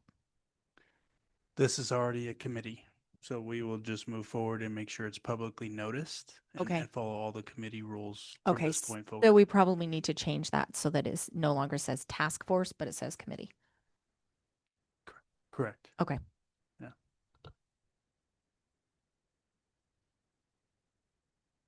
Yeah. So the intention, the change that you want to make, it's no longer a task force. It's Okay. a publicly noticed committee. Is that correct? Based upon our discussion? That's what we had talked about. It's your choice as a board.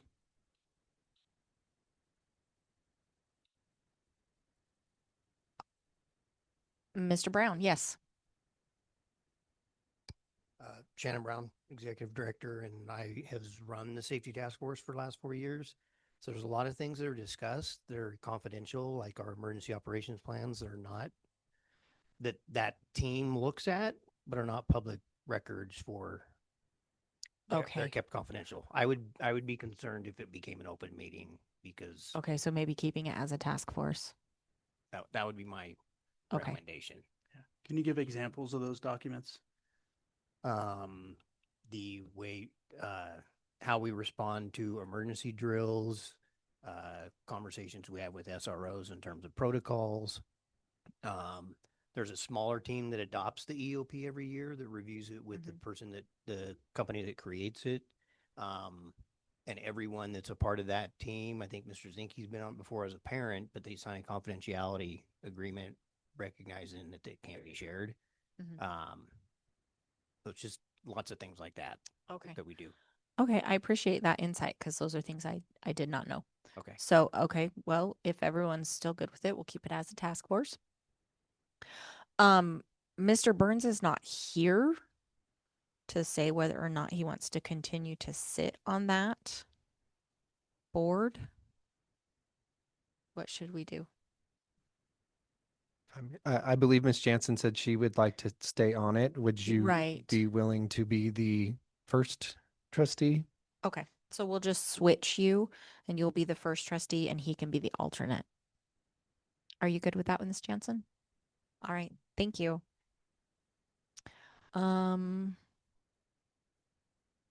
Okay, our liaison to Tahoe Douglas Chamber of Commerce. I believe that is you, Miss Miller. Yes, and I'd like to continue that. Okay, perfect. Thank you. And our liaison with the Carson Valley Chamber of Commerce, Mr. Zinke. Are you good with that? Please. Okay, awesome. I appreciate you guys continuing that. Our Health Advisory Committee, Ms. Knighting. I'd like to continue. Yeah. All right. And then our, what? No, we changed them. We didn't.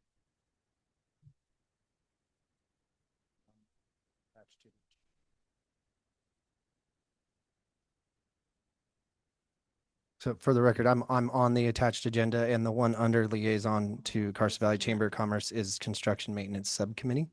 I did not pull it up. I'm sorry.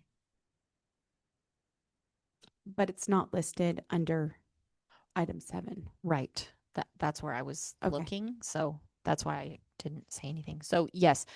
So Mr. Zinke, are you saying that you would like to be on that committee?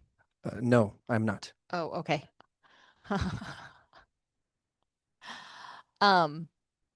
What is the construction maintenance subcommittee? I'm not sure. We have not had a subcommittee meeting in the 18 months that I've been here. Mr. Burns was the trustee and you were the alternate. Well, that explains why I didn't know there was a meeting, because we haven't had one. So maybe we need to look into that and find out if that's something we need at this time. It's not required by NRS. I believe this was just a board option, and this was something that you wanted to continue when we reviewed these items. I don't remember that, but that's okay. Yeah. I've slept since then. We don't have to have that as a committee. You can remove it. I was going to say, so can we remove it within this agenda item? Yes. Okay. So if we haven't had any meetings, are we all? I'll agree to, to remove it. And then if there are, if it comes up that we do need a meeting, then we'll have to have an agendized to add the committee to add somebody back to that committee. Okay. Yeah. The board does receive a presentation on the 5-year capital plan that you take action on in an open meeting. Correct. Okay. All right, then I think we will remove the subcommittee. And then we have our health advisory committee, which we already talked about. Never mind. Sorry. I'm going down the list, different list now. And our budget committee. I was thinking that Miss Jackson, would you be willing to do our budget committee? Yeah, I would do that. Can you tell me what that entails or what committee that, I haven't heard of that committee. I don't remember. It's a brand new committee that we're going to establish. We delivered a survey to the community, and overwhelmingly the responses, demonstrated that the community does not believe our budget process is transparent. So we're going to make a shift and make it a publicly noticed committee meeting with all the attachments, so the public can be involved in that process. Okay. I would love to be a part of that. I just figured you're a number person. Can I be I'm not. her alternate then? Yes, that would be great. Thank you. All right. So did you get all those, Renee? Thank you. I'm glad you were writing. I was busy trying to figure out which list I was going off of. No, it's okay. It's okay. we got it. That's the important part. All right. So, before we take action on this, we will open it up for public comment about our committees, positions. All right. Seeing as there is no public comment, we will close public comment. Is everyone familiar with what they agreed to be on? Okay. All right. Do I have a motion from someone on the board? I'd like to make a motion to approve the committee appointments as discussed and to eliminate the construction maintenance subcommittee position. Second. All right. We have a motion by Mr. Zinke, a second by Ms. Jansen. Any further discussion? All right. All in favor say aye. Aye. Any opposed? Motion passes unanimously.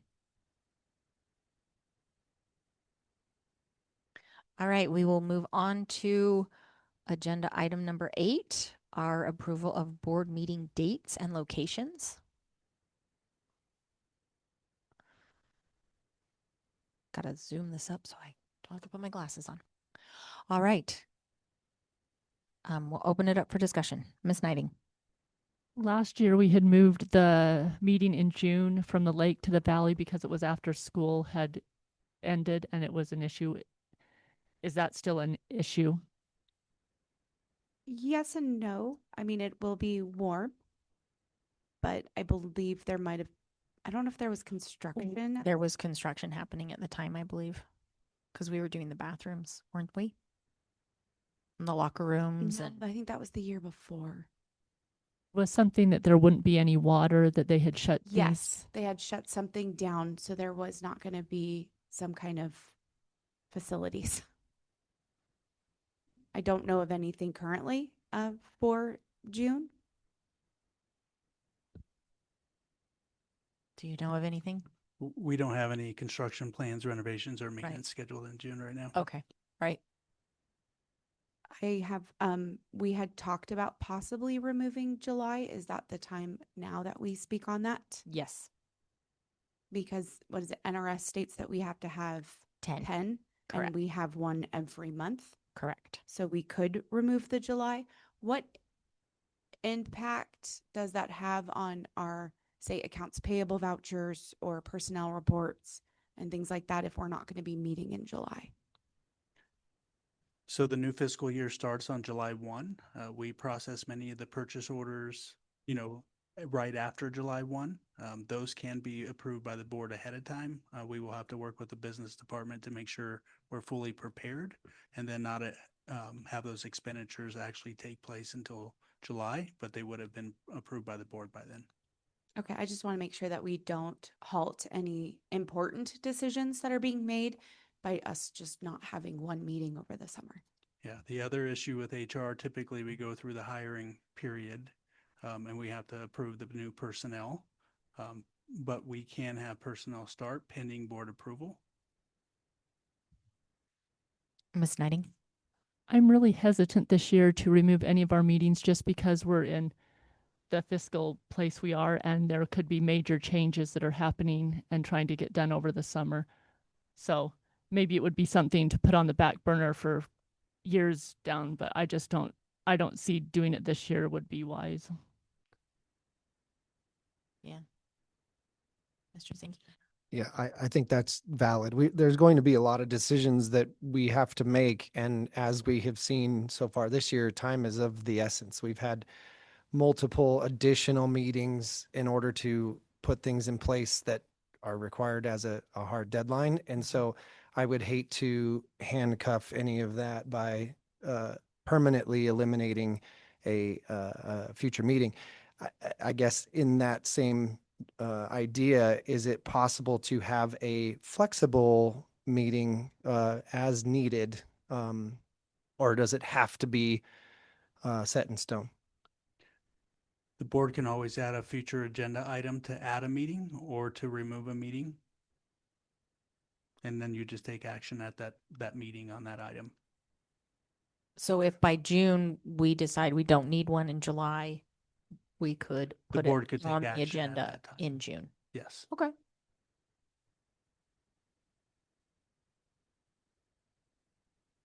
All right, we will open it up for public comment at this time regarding board meeting calendar.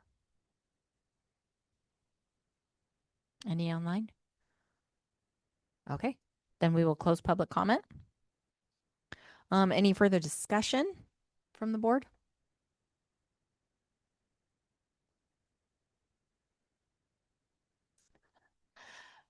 Ms. Miller is on it.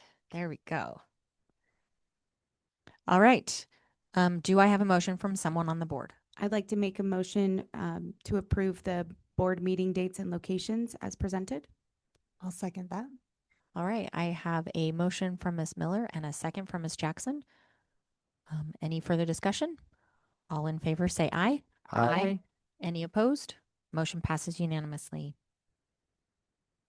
All right, we're going to get to the fun part of our meeting, and we will have item number 10 is our DCSD shoutouts.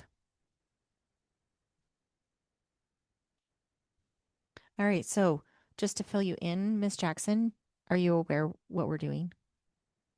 No. Okay, so it's we started this when I became president, and I thought it was a really great way to highlight some of our students and faculty, and they have the ability to put in on within our website a shout out to a fellow teacher, student, staff member of something that is good that they're doing that they recognize. And I think I thought it was a great way to increase the positivity around our meetings and highlight the good work that's happening within our district. So, Ms. Jansen, would you like to start us off? Yes, please. Miss March, a teacher. Speak closer to your microphone. A teacher, Miss March. Thank you, Miss March, for always being there for all of us. You're such a kind and helpful teacher. And the second one is Alma, who is a CCMES evening custodian. Alma, I appreciate your attention to detail. You always go the extra mile when cleaning, sanitizing, and otherwise creating a functional learning space for our class. The way you pick up extra tasks when you have a minute really helps us out, even though it's not required. Thank you. I appreciate your kind and friendly manner as well. In short, you rock and our classroom shines, literally and figuratively, because of you. Kobe Lindbergh, DHS CTE Welding. Kobe Lindbergh's welding program at DHS is impressive. Kobe affords his students so many opportunities. While visiting the welding class, many students shared that this class was keeping them in school and motivating them to do well in their other classes. Jacqueline Martin, gate teacher. Thank you, Mrs. Martin, for making a difference in the lives of those children.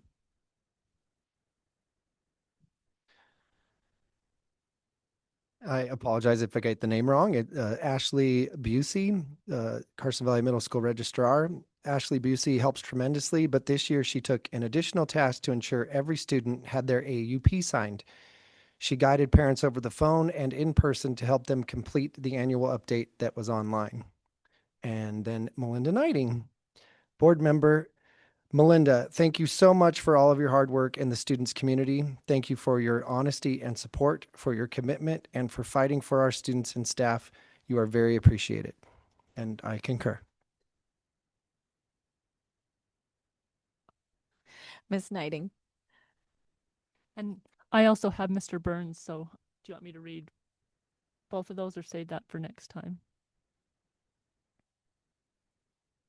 She had Go ahead and read them there, Melinda. What's that? Go ahead and read them. We got Okay. time. All right, so I have Debbie Wood from CC Manili, kindergarten assistant. Debbie Wood is the most compassionate, helpful teacher's assistant I have ever met. Miss Wood goes above and beyond to help the students even after they have moved on from kindergarten. She is kind and understanding and so helpful to the students. My grandson has been through a lot in his short little life, and Miss Wood has helped him in so many ways in the last 4 years. She is devoted to the school and she is devoted to our community. She has started the Cub Scout group in our community and is so committed to helping our children. Then we have Grace LeBate at CC Manili. Gracie, you are a jewel in the crown of our classroom. You shimmer in delight when you stretch yourself to try hard things, help others, and actively listen. The way you wrestle knowledge from this world is a joy to behold. I appreciate your tenacity in learning. Kudos, lady. Then we have Nick Githens, GES head custodian. Nick is such a caring person. He goes above and beyond to help everyone in all departments. He is such a role model toward the kids in the cafeteria. They look up to him and look for him just to talk. He's right there to keep things picked up and a safe work environment. And we have Shannon Hill, DHS Inclusive Ed Department Chair. Thank you for being such an awesome department chair. Your exceptional organizational and leadership have truly created a smoothly flowing collaborative environment for our entire team.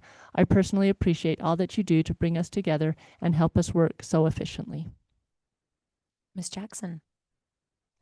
Liam Pierce, DHS Welding. A group of teachers were able to visit a Welding 1 class for an observation, and Liam took the time to talk to all of us, help us try welding, and explain tips and techniques. I was impressed by Liam's ability to feel so comfortable teaching and talking to adults. Liam is a skilled welder and loves to share how important welding is to his future. Danielle Goldstein, GES nurse. Nurse Danielle has always been so patient and accepting of my student at GES. She is caring, compassionate, and has a great sense of humor, which supports my student's personality type. We are grateful for her and her excellent ways of navigating boogers, barf, and behavior. All right. That was good. Tasha Hamilton is a social worker.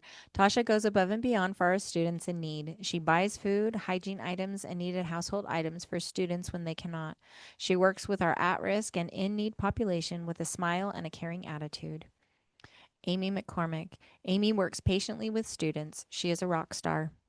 Ethel Edwards. Miss Ethel went above and beyond this summer with my grandson, taking her summer to help him get on track, prepare, and succeed in middle school was a gift that cannot be repaid. Our family thanks you so much. You are awesome, amazing. Well, thank you to everyone who helps our students and staff so much. We appreciate it and keeps our schools looking amazing.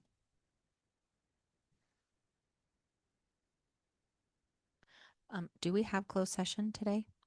No closed session. Okay, then we will just keep right on going. Our consent items.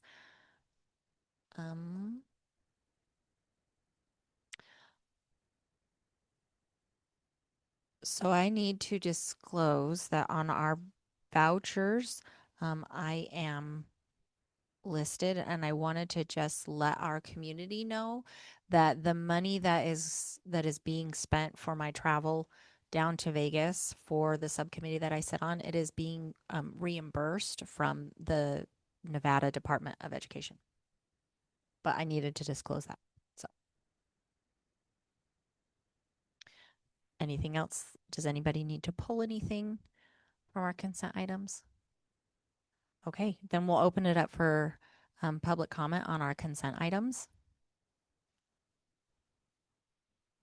All right, we will close public comment.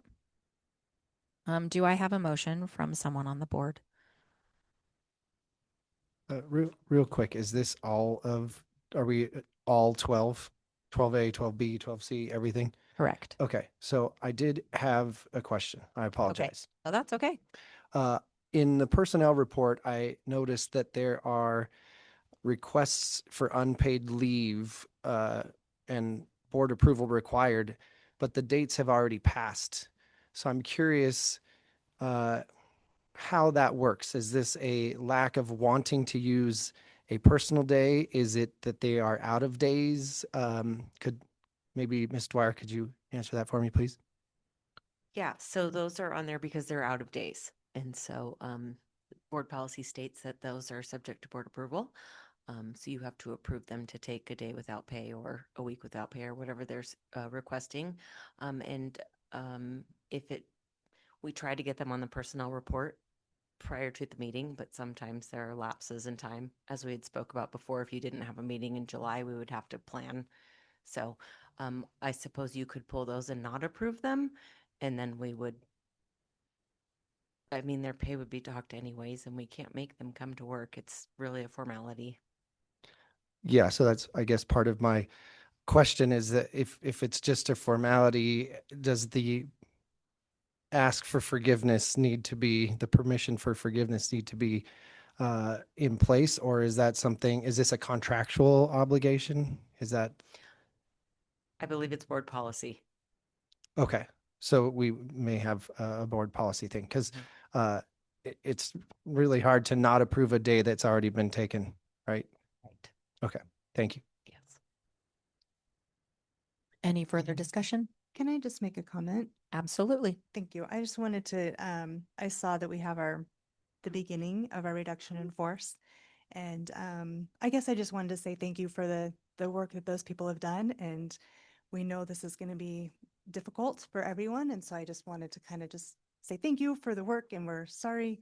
I already see names on there, I know, and I know this is going to be hard for everyone, but it's a difficult thing and it's something we have to do. And I just want you to understand that and know we're thinking of you as we do this. Agreed. Ms. Miller? I definitely second what Heather just stated. On the back page, it says certified terminations. It has an employee ID number. Is there a reason there's an ID versus a name on those? Is that like a confidential type situation? Okay. Yes. Okay. I just wanted to make sure that we didn't miss anything. So thank you. Any other questions? I could provide a clarification as well. There's a certified request for unpaid leave. It looks like it's from January 7th to August. It's actually January 7th and January 8th. It's not for a long period of time. Yeah. Thank you. I was wondering what was going on there and I was feeling bad. So good. I'm glad it was just one day. All right. Any other questions?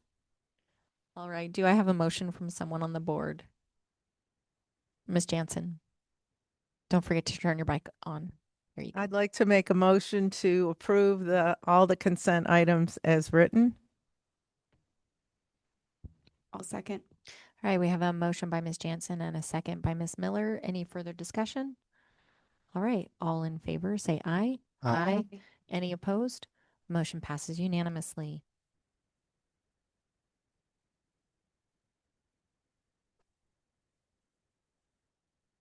All right, we are moving on to agenda item number 15, our evaluation tool review. This is just so that we can, if there's anything that as a board we would like to highlight to change for our evaluation come December of this year. I keep thinking it's next year. We're in January already. This would be the time when we have those discussions.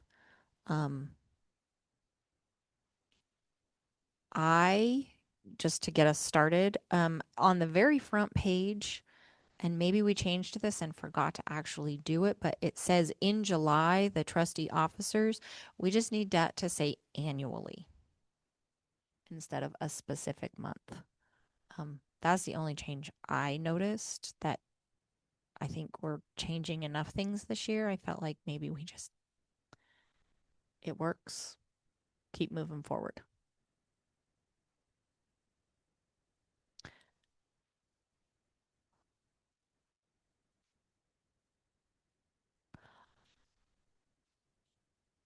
We did take public comment.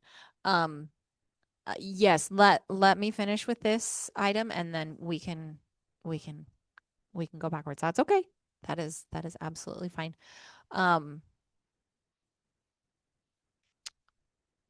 Anything else from the board on this, Mr. Zinke? Yeah, so after having seen how each of us use this, I think it would be important to have a column on each of those with a total, and that we maybe put the 5, 4, 3, 2, 1 at each of the different justifications: excellent, highly effective, effective, and then a place to total them in the right-hand column. I know some of us did that, but I think it would help the public understand how we each have graded it. I know we all do so differently, but the whole point of this is to be on the same page. So I'd like to request a way to total it and then provide the ratio. You know, if there's 5 traits in any particular one location, then it's worth 25 points. And if there's only 3, 15, and so on and so forth, and then we could at least have a number attached to each of the justifications, please. I think that's a great idea. Okay, makes it a little bit easier for us to total it up and makes it clear for the public. And doesn't change our evaluation tool. All right, anything else? All right, then we will go ahead and open it up for public comment on our superintendent evaluation instrument.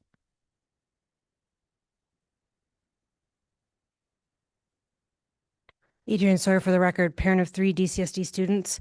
I would just like to see a requirement to make sure that the board members actually fill out the entire evaluation, not leave out the sections on successes and areas to improve, and also give a verbal justification for their rating. That would be great. Thank you. Thank you. Any online? One online? Okay.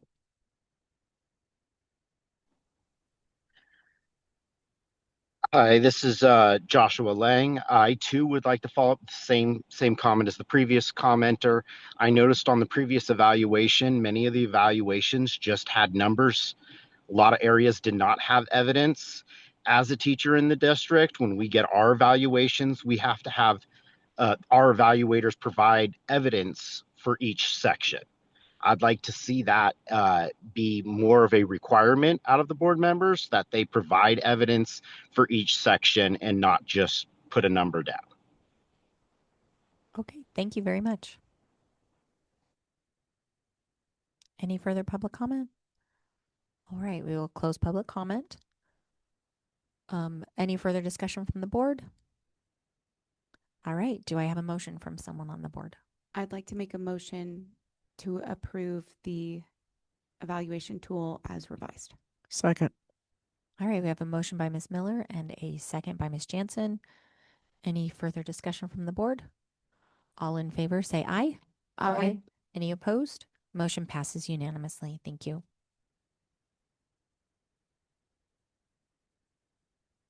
All right, at this time, we would love to hear our student representative report. Oh, wait. Oh, I'm so sorry. Yes.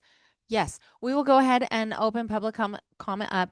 We, just so you are aware, we did already vote on the consent item, but we are happy to hear you. Okay. Thank you. Dear Douglas County School District Administration, good evening, and thank you for allowing me to speak. My name is Maria Arceo. I have served this district, sorry. I have served this district as a school bus driver for over 3 years. Beyond my role in transportation, I am an active member of the community as a realtor here in Menden. And previously, I was owner with a diner for 17 years. I speak to you tonight, not just an employee, but as a community stakeholder who is deeply worried about the impending impact on our students. I'm here to respectfully address the decision regarding the removal of our director, Blair Hines and Ashley Touching. I fear the district doesn't not fully grasp that this decision will have immediately negative consequences for the students we serve. Blair and Ashley manage a massive logistic operation that ensures students get to school safely and on time. Removing them creates an operational vacuum that will inevitably lead to confusion, delays, and a breakdown in the reliable service our families depend on. This job requires highly stressed decision-making, and when that leadership is missing, students are the ones who will bear the risk. Let me give you a concrete example. On snow days, Blair does not wait for a report. He gets up at 1 or 2 in the morning to personally drive the routes, all the routes that we drive as bus drivers. He assesses the road conditions himself to guarantee our students are not put in danger. He does this not because it is on his contract, it isn't, but because he prioritizes prioritizes student safety about his own comfort. If we replace him with someone who lacks the specific local dedication, we are gambling with the safety of every child on a bus during the winter months. Furthermore, Blair instills a culture where students are seen as people, not just passengers. When I took over Route 39, he ensured I understood the context of my students' lives so I could support them better. Because of his guidance, the bus is often the first safe, welcoming space a student sees in the morning. If you remove leaders who value these relationships, the transportation department becomes cold and transactional. We risk losing the vital emotional connection that help our students start their day ready to learn. Blair has been with this district since 2017. He holds the trust of the drivers. If this decision stands, I fear we will see a chaotic disruption in services and a potential exodus of drivers who trust Blair's leadership. We already know that a driver's shortage means canceled routes and stranded students. By removing the leadership that keeps this team together, you are inviting a scenario where students are left waiting at stops and parents are unable to get to work. That is a failure of our duty to this community. I urge you to recognize that this decision does not just hurt to employees, it hurts the students who relied on us. For the sake of their safety and the stability of their education, I respectfully ask that you reconsider this decision. Thank you for your time. Thank you very much. Thank you.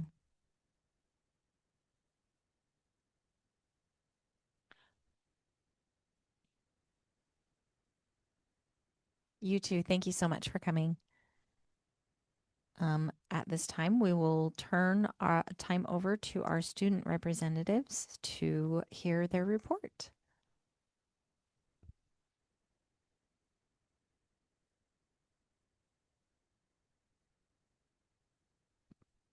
Okay, I'm gonna go first. Make sure you speak nice and close to the Okay. microphone. So just a couple of athletic updates. Winter sports have been going great. There's a wrestling match on Tuesday and a basketball game on the 27th. The Douglas High School has also been preparing for their Winterfest, which is the first week of February, and the dance will be on the 7th, and the Douglas varsity basketball game, the senior night, will also be on the 6th. We just finished our the semester up, so the students are relaxed and are excited for their couple days off. And then for my personal statement, the long-lasting impact that I wanted to leave as a student representative was to establish a system to accurately gather student opinion rather than relying on the representative's own opinion and those of their surrounding peers, as those might not fully and accurately represent the entire student body. Earlier this year, or last year, I took the time to personally meet with the middle school leadership class at Paul Wallot and CVMS and explain my position and their role to help me as they represent their school. So I established that relationship with them and also with the teachers to see if I needed any information. I could personally email those teachers and ask what their student input is. And I used this when I was asked to gather input on the calendar last meeting, saying what they think, what they believe would be better as the semester does end after winter break. And I emailed that information to Jocelyn, so when that does come up, you have that information, and it's pretty good. Miss Higman at CVMS was very detailed in her email to me, so I'm very appreciative of that. And lastly, I would just like to thank you guys for this opportunity, as it has been eventful and great. Thank you. Thank you, Prairie. We've enjoyed having you on the board. Thank you so much. Okay, is it my turn? It is your turn. Hi everyone. Originally I put good afternoon, but it's not really afternoon anymore. My name's Jocelyn and I'm a senior at Douglas High School, as you're probably aware, and I'm very excited to be here today as one of the school board members. Um, my main goal this semester so far, is just to connect the bridge between the board and the student body as much as I can. This includes like having the students more aware of like what's going on and like just how or and like relay the information that I receive from them to you guys so we can know like what to improve on, etc. Um, for like a little personal background, um, I've been in Douglas County for 9 years. I went to GES, Carson Valley Middle School, and now Douglas. And as Mr. Alvarado said previously, I've been involved with leadership for 3 years, varsity cheer for 3 years, and I served in ASB as sophomore class officer and junior class vice president for the previous 2 years. And with that being said, all of these like experiences have strengthened my communication skills, teamwork, leadership, and which I now will use to represent the students of Douglas County. When asked what my motivation is, I'm motivated to serve because students are directly impacted by board decisions, even if they aren't fully aware of it or they just kind of put it like in the back of their mind. And but also with that, their perspectives aren't always visible, and I want to be that voice for students. Prairie mostly said all the athletic events, but I did find out something cool the other day in my leadership class. So I know it's targeted towards Douglas High School at the moment, but I will reach out to the Lake schools as well and like other schools to get their updates in for future meetings. But during the first semester alone from the leadership class, we have given back 638 hours of community service to the community and around 1,600 hours back to the school outside of class time. And I think this is a really great achievement and that I should share with you guys. And we plan on keeping up the hard work with the upcoming semester.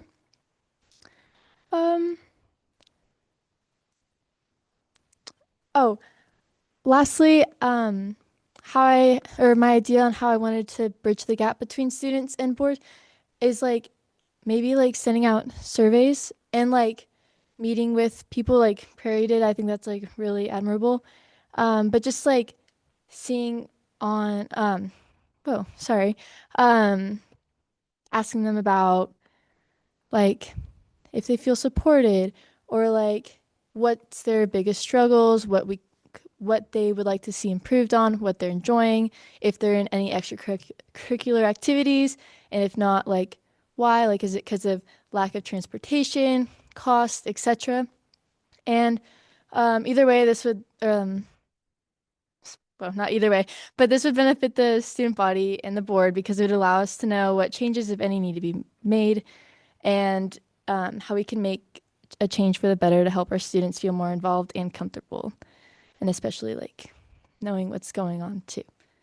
So that's all I have for now, but I'm really excited for this opportunity to be on the board, and I thank you guys for having me here.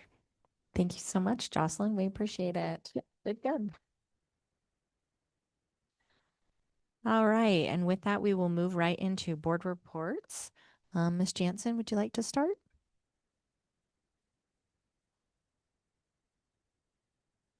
Microphone. Very bad about that.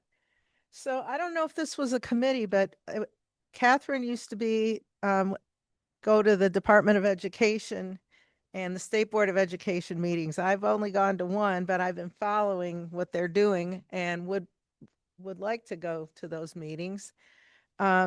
This month, the meeting was mostly focused on chronic absenteeism, and good news is they presented that Douglas County has the second best attendance in the state of Nevada. Actually, our chronic absenteeism is 20.5, Pershing is 19.5, and even one county has 42.9. So We look pretty good on this map, and I have a copy if anybody wants to see it.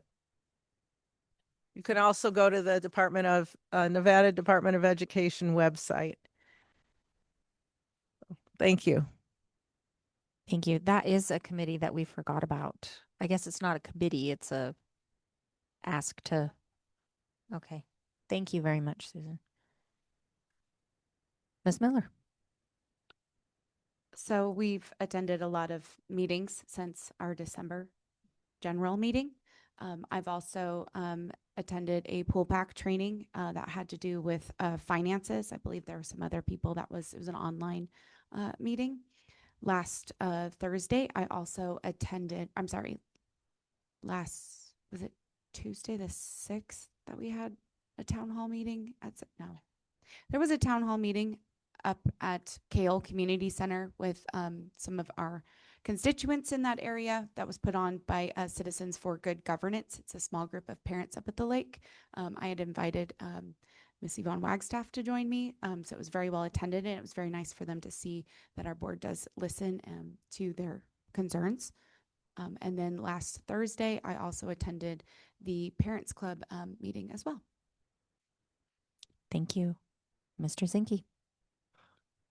For the Douglas County Parks and Recreation, there's nothing that was pertinent to the school district. It was all just end of the year cleaning house activities. So I have nothing else to report.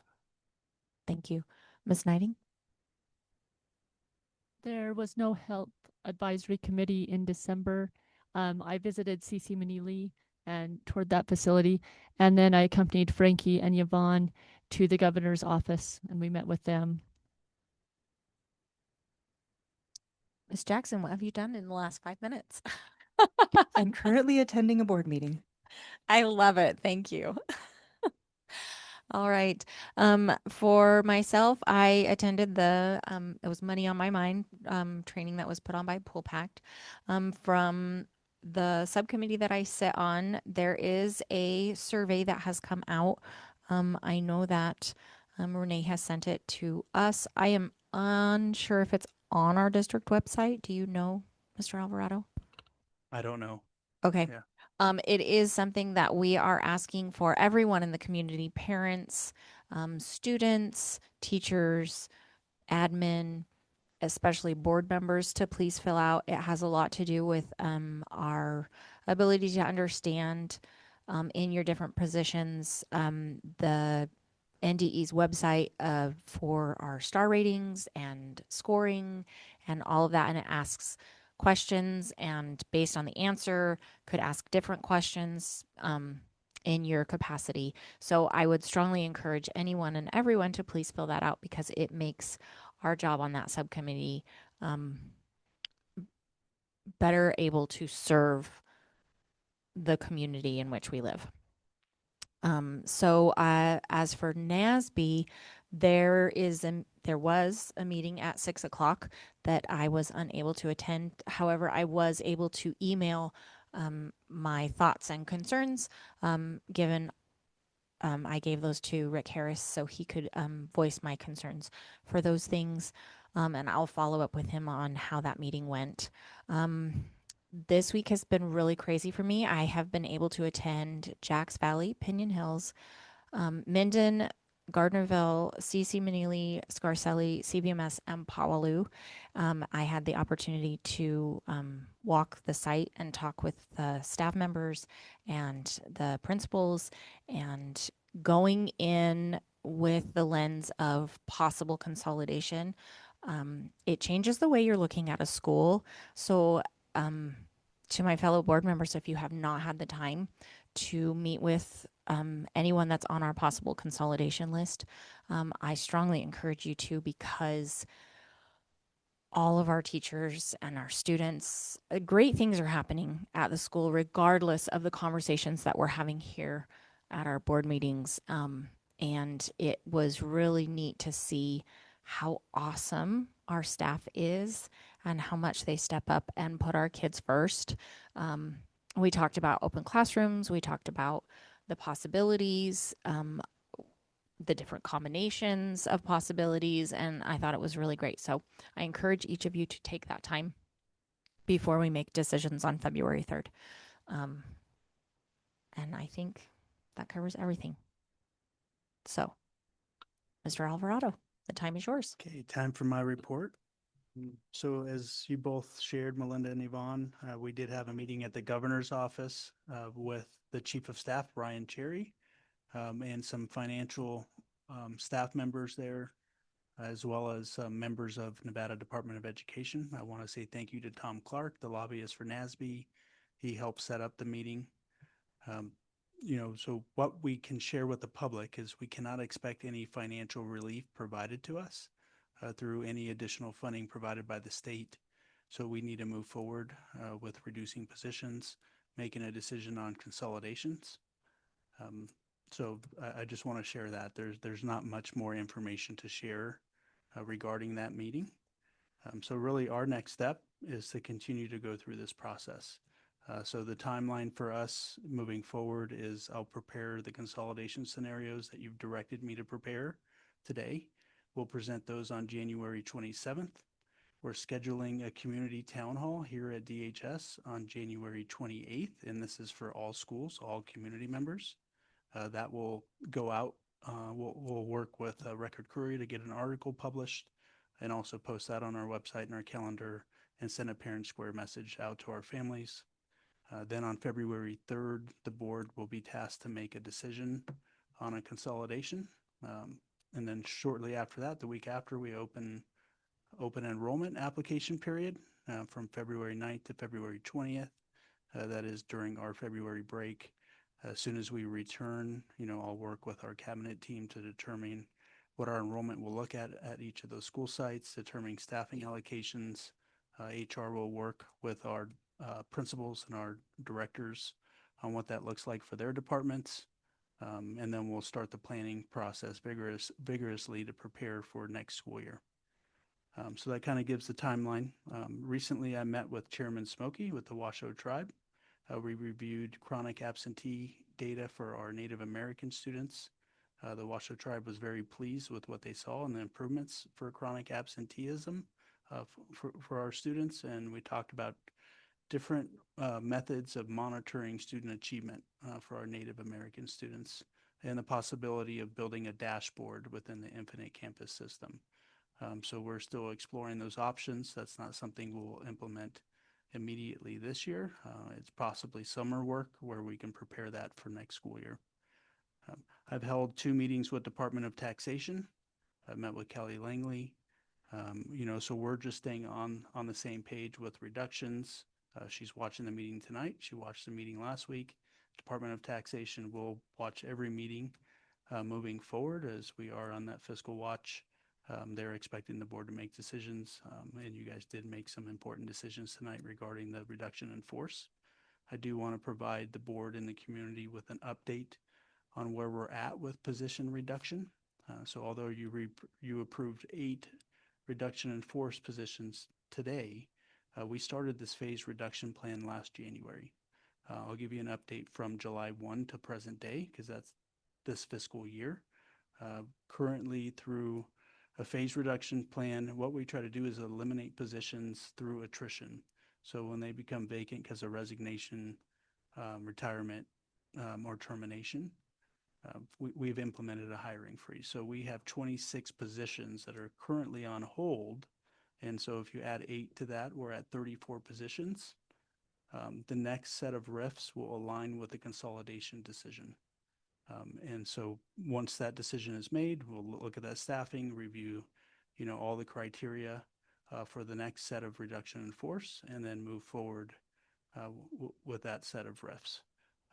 And then once we determine enrollment, because we also want to implement an intent to return and send that application out to our families. That would be a new process for the district.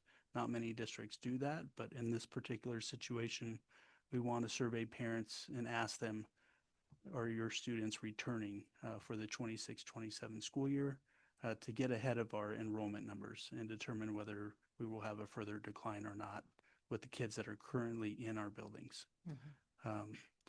So that's going to help us plan staffing for next year. And then we'll align our certified staff to enrollment. And I believe, that process will help us get to as close to 60 positions as possible. So I know many people are fearing for their positions. I just want to assure them that the next set of RIFs will happen with that consolidation decision. HR did send out seniority list, and I don't know if those have been returned. And so we're certifying seniority lists just to make sure that all the dates that we have are accurate and we don't make any mistakes as it comes to seniority if it gets down to making a decision on that item. All right, I had the opportunity of meeting with all 5 applicants for District 6. I spent quite a bit of time going through the 10-year general fund analysis that's linked on our website, as well as the PowerPoint presentation that kind of explains what happened in this particular situation. I also want to give a shout out to Blaine Osborne, our local assemblyman. He's been trying to help us behind the scenes. He's contacted Senator Titus, he's contacted the governor's office, and has also tried to help set up a meeting for us. So very appreciative of that.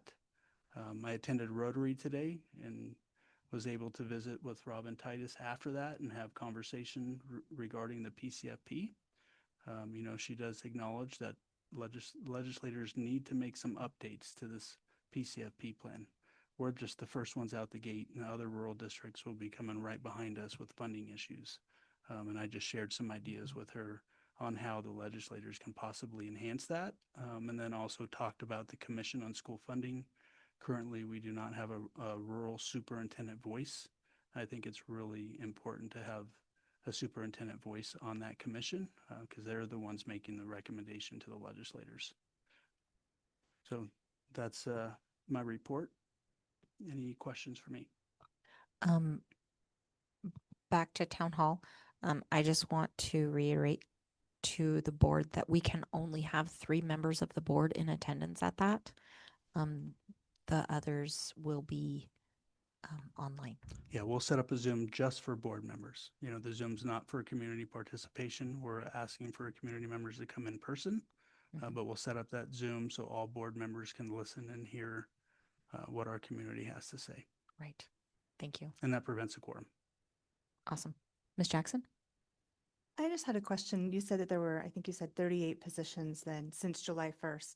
34. 34. Is that to the 60 or is it just the 8 goes towards the 60? Nope, that's to the 60. Okay. So we are more than halfway to our goal. Okay, thank you. That's great. Any other questions? Okay. Thank you. Do you want to go into the informational items? Yeah, I'll go ahead and share the donations, all of the other items. There is a new item here. I'll just speak about it. I'm not going to review it all with the board, but this is school plans. It looks like we don't have attachments on that item. So we will make sure that those school plans get attached. But this is just for the board to review and have information on. The school plans do not require board action, but we do have board policy that says the board will review it for information. And so that's why those will be attached within 24 hours for you to review them. So for donations, I definitely want to highlight our donors. Pacific Coast Wire and Cable donated $500 to our School Nutrition Angel Fund, and it's split between all schools. Cheryl and Robert Haynes donated $100 to the Angel Fund for Powaloo Middle School. Leslie Bianchi donated $1,000 to the Angel Fund to be split between all schools. Crystal Angels donated $1,500 to Aspire, some of which will be used to cover the cost of travel for the SOS ski program. And last but not least, Elizabeth Crawford, on behalf of the estate of Juan Nunez, donated a 2016 Subaru Legacy valued at $4,750 to the DHS Auto Program. Also in the informational items are our monthly enrollment counts, for you to review as well. I was informed this morning that boosters at Whitell will be donating the $5,000 for the shot clock at the high school. Well, thank you, boosters. Appreciate that. Awesome. Thank you so much to all those who donate so generously to our school district. We really appreciate it. And our Angel Funds account greatly appreciates it as we're able to supply our students with much needed meals. And anything else, Mr. Alvarado? No, that's it. Okay. And with that, the meeting is adjourned. Thank you so much.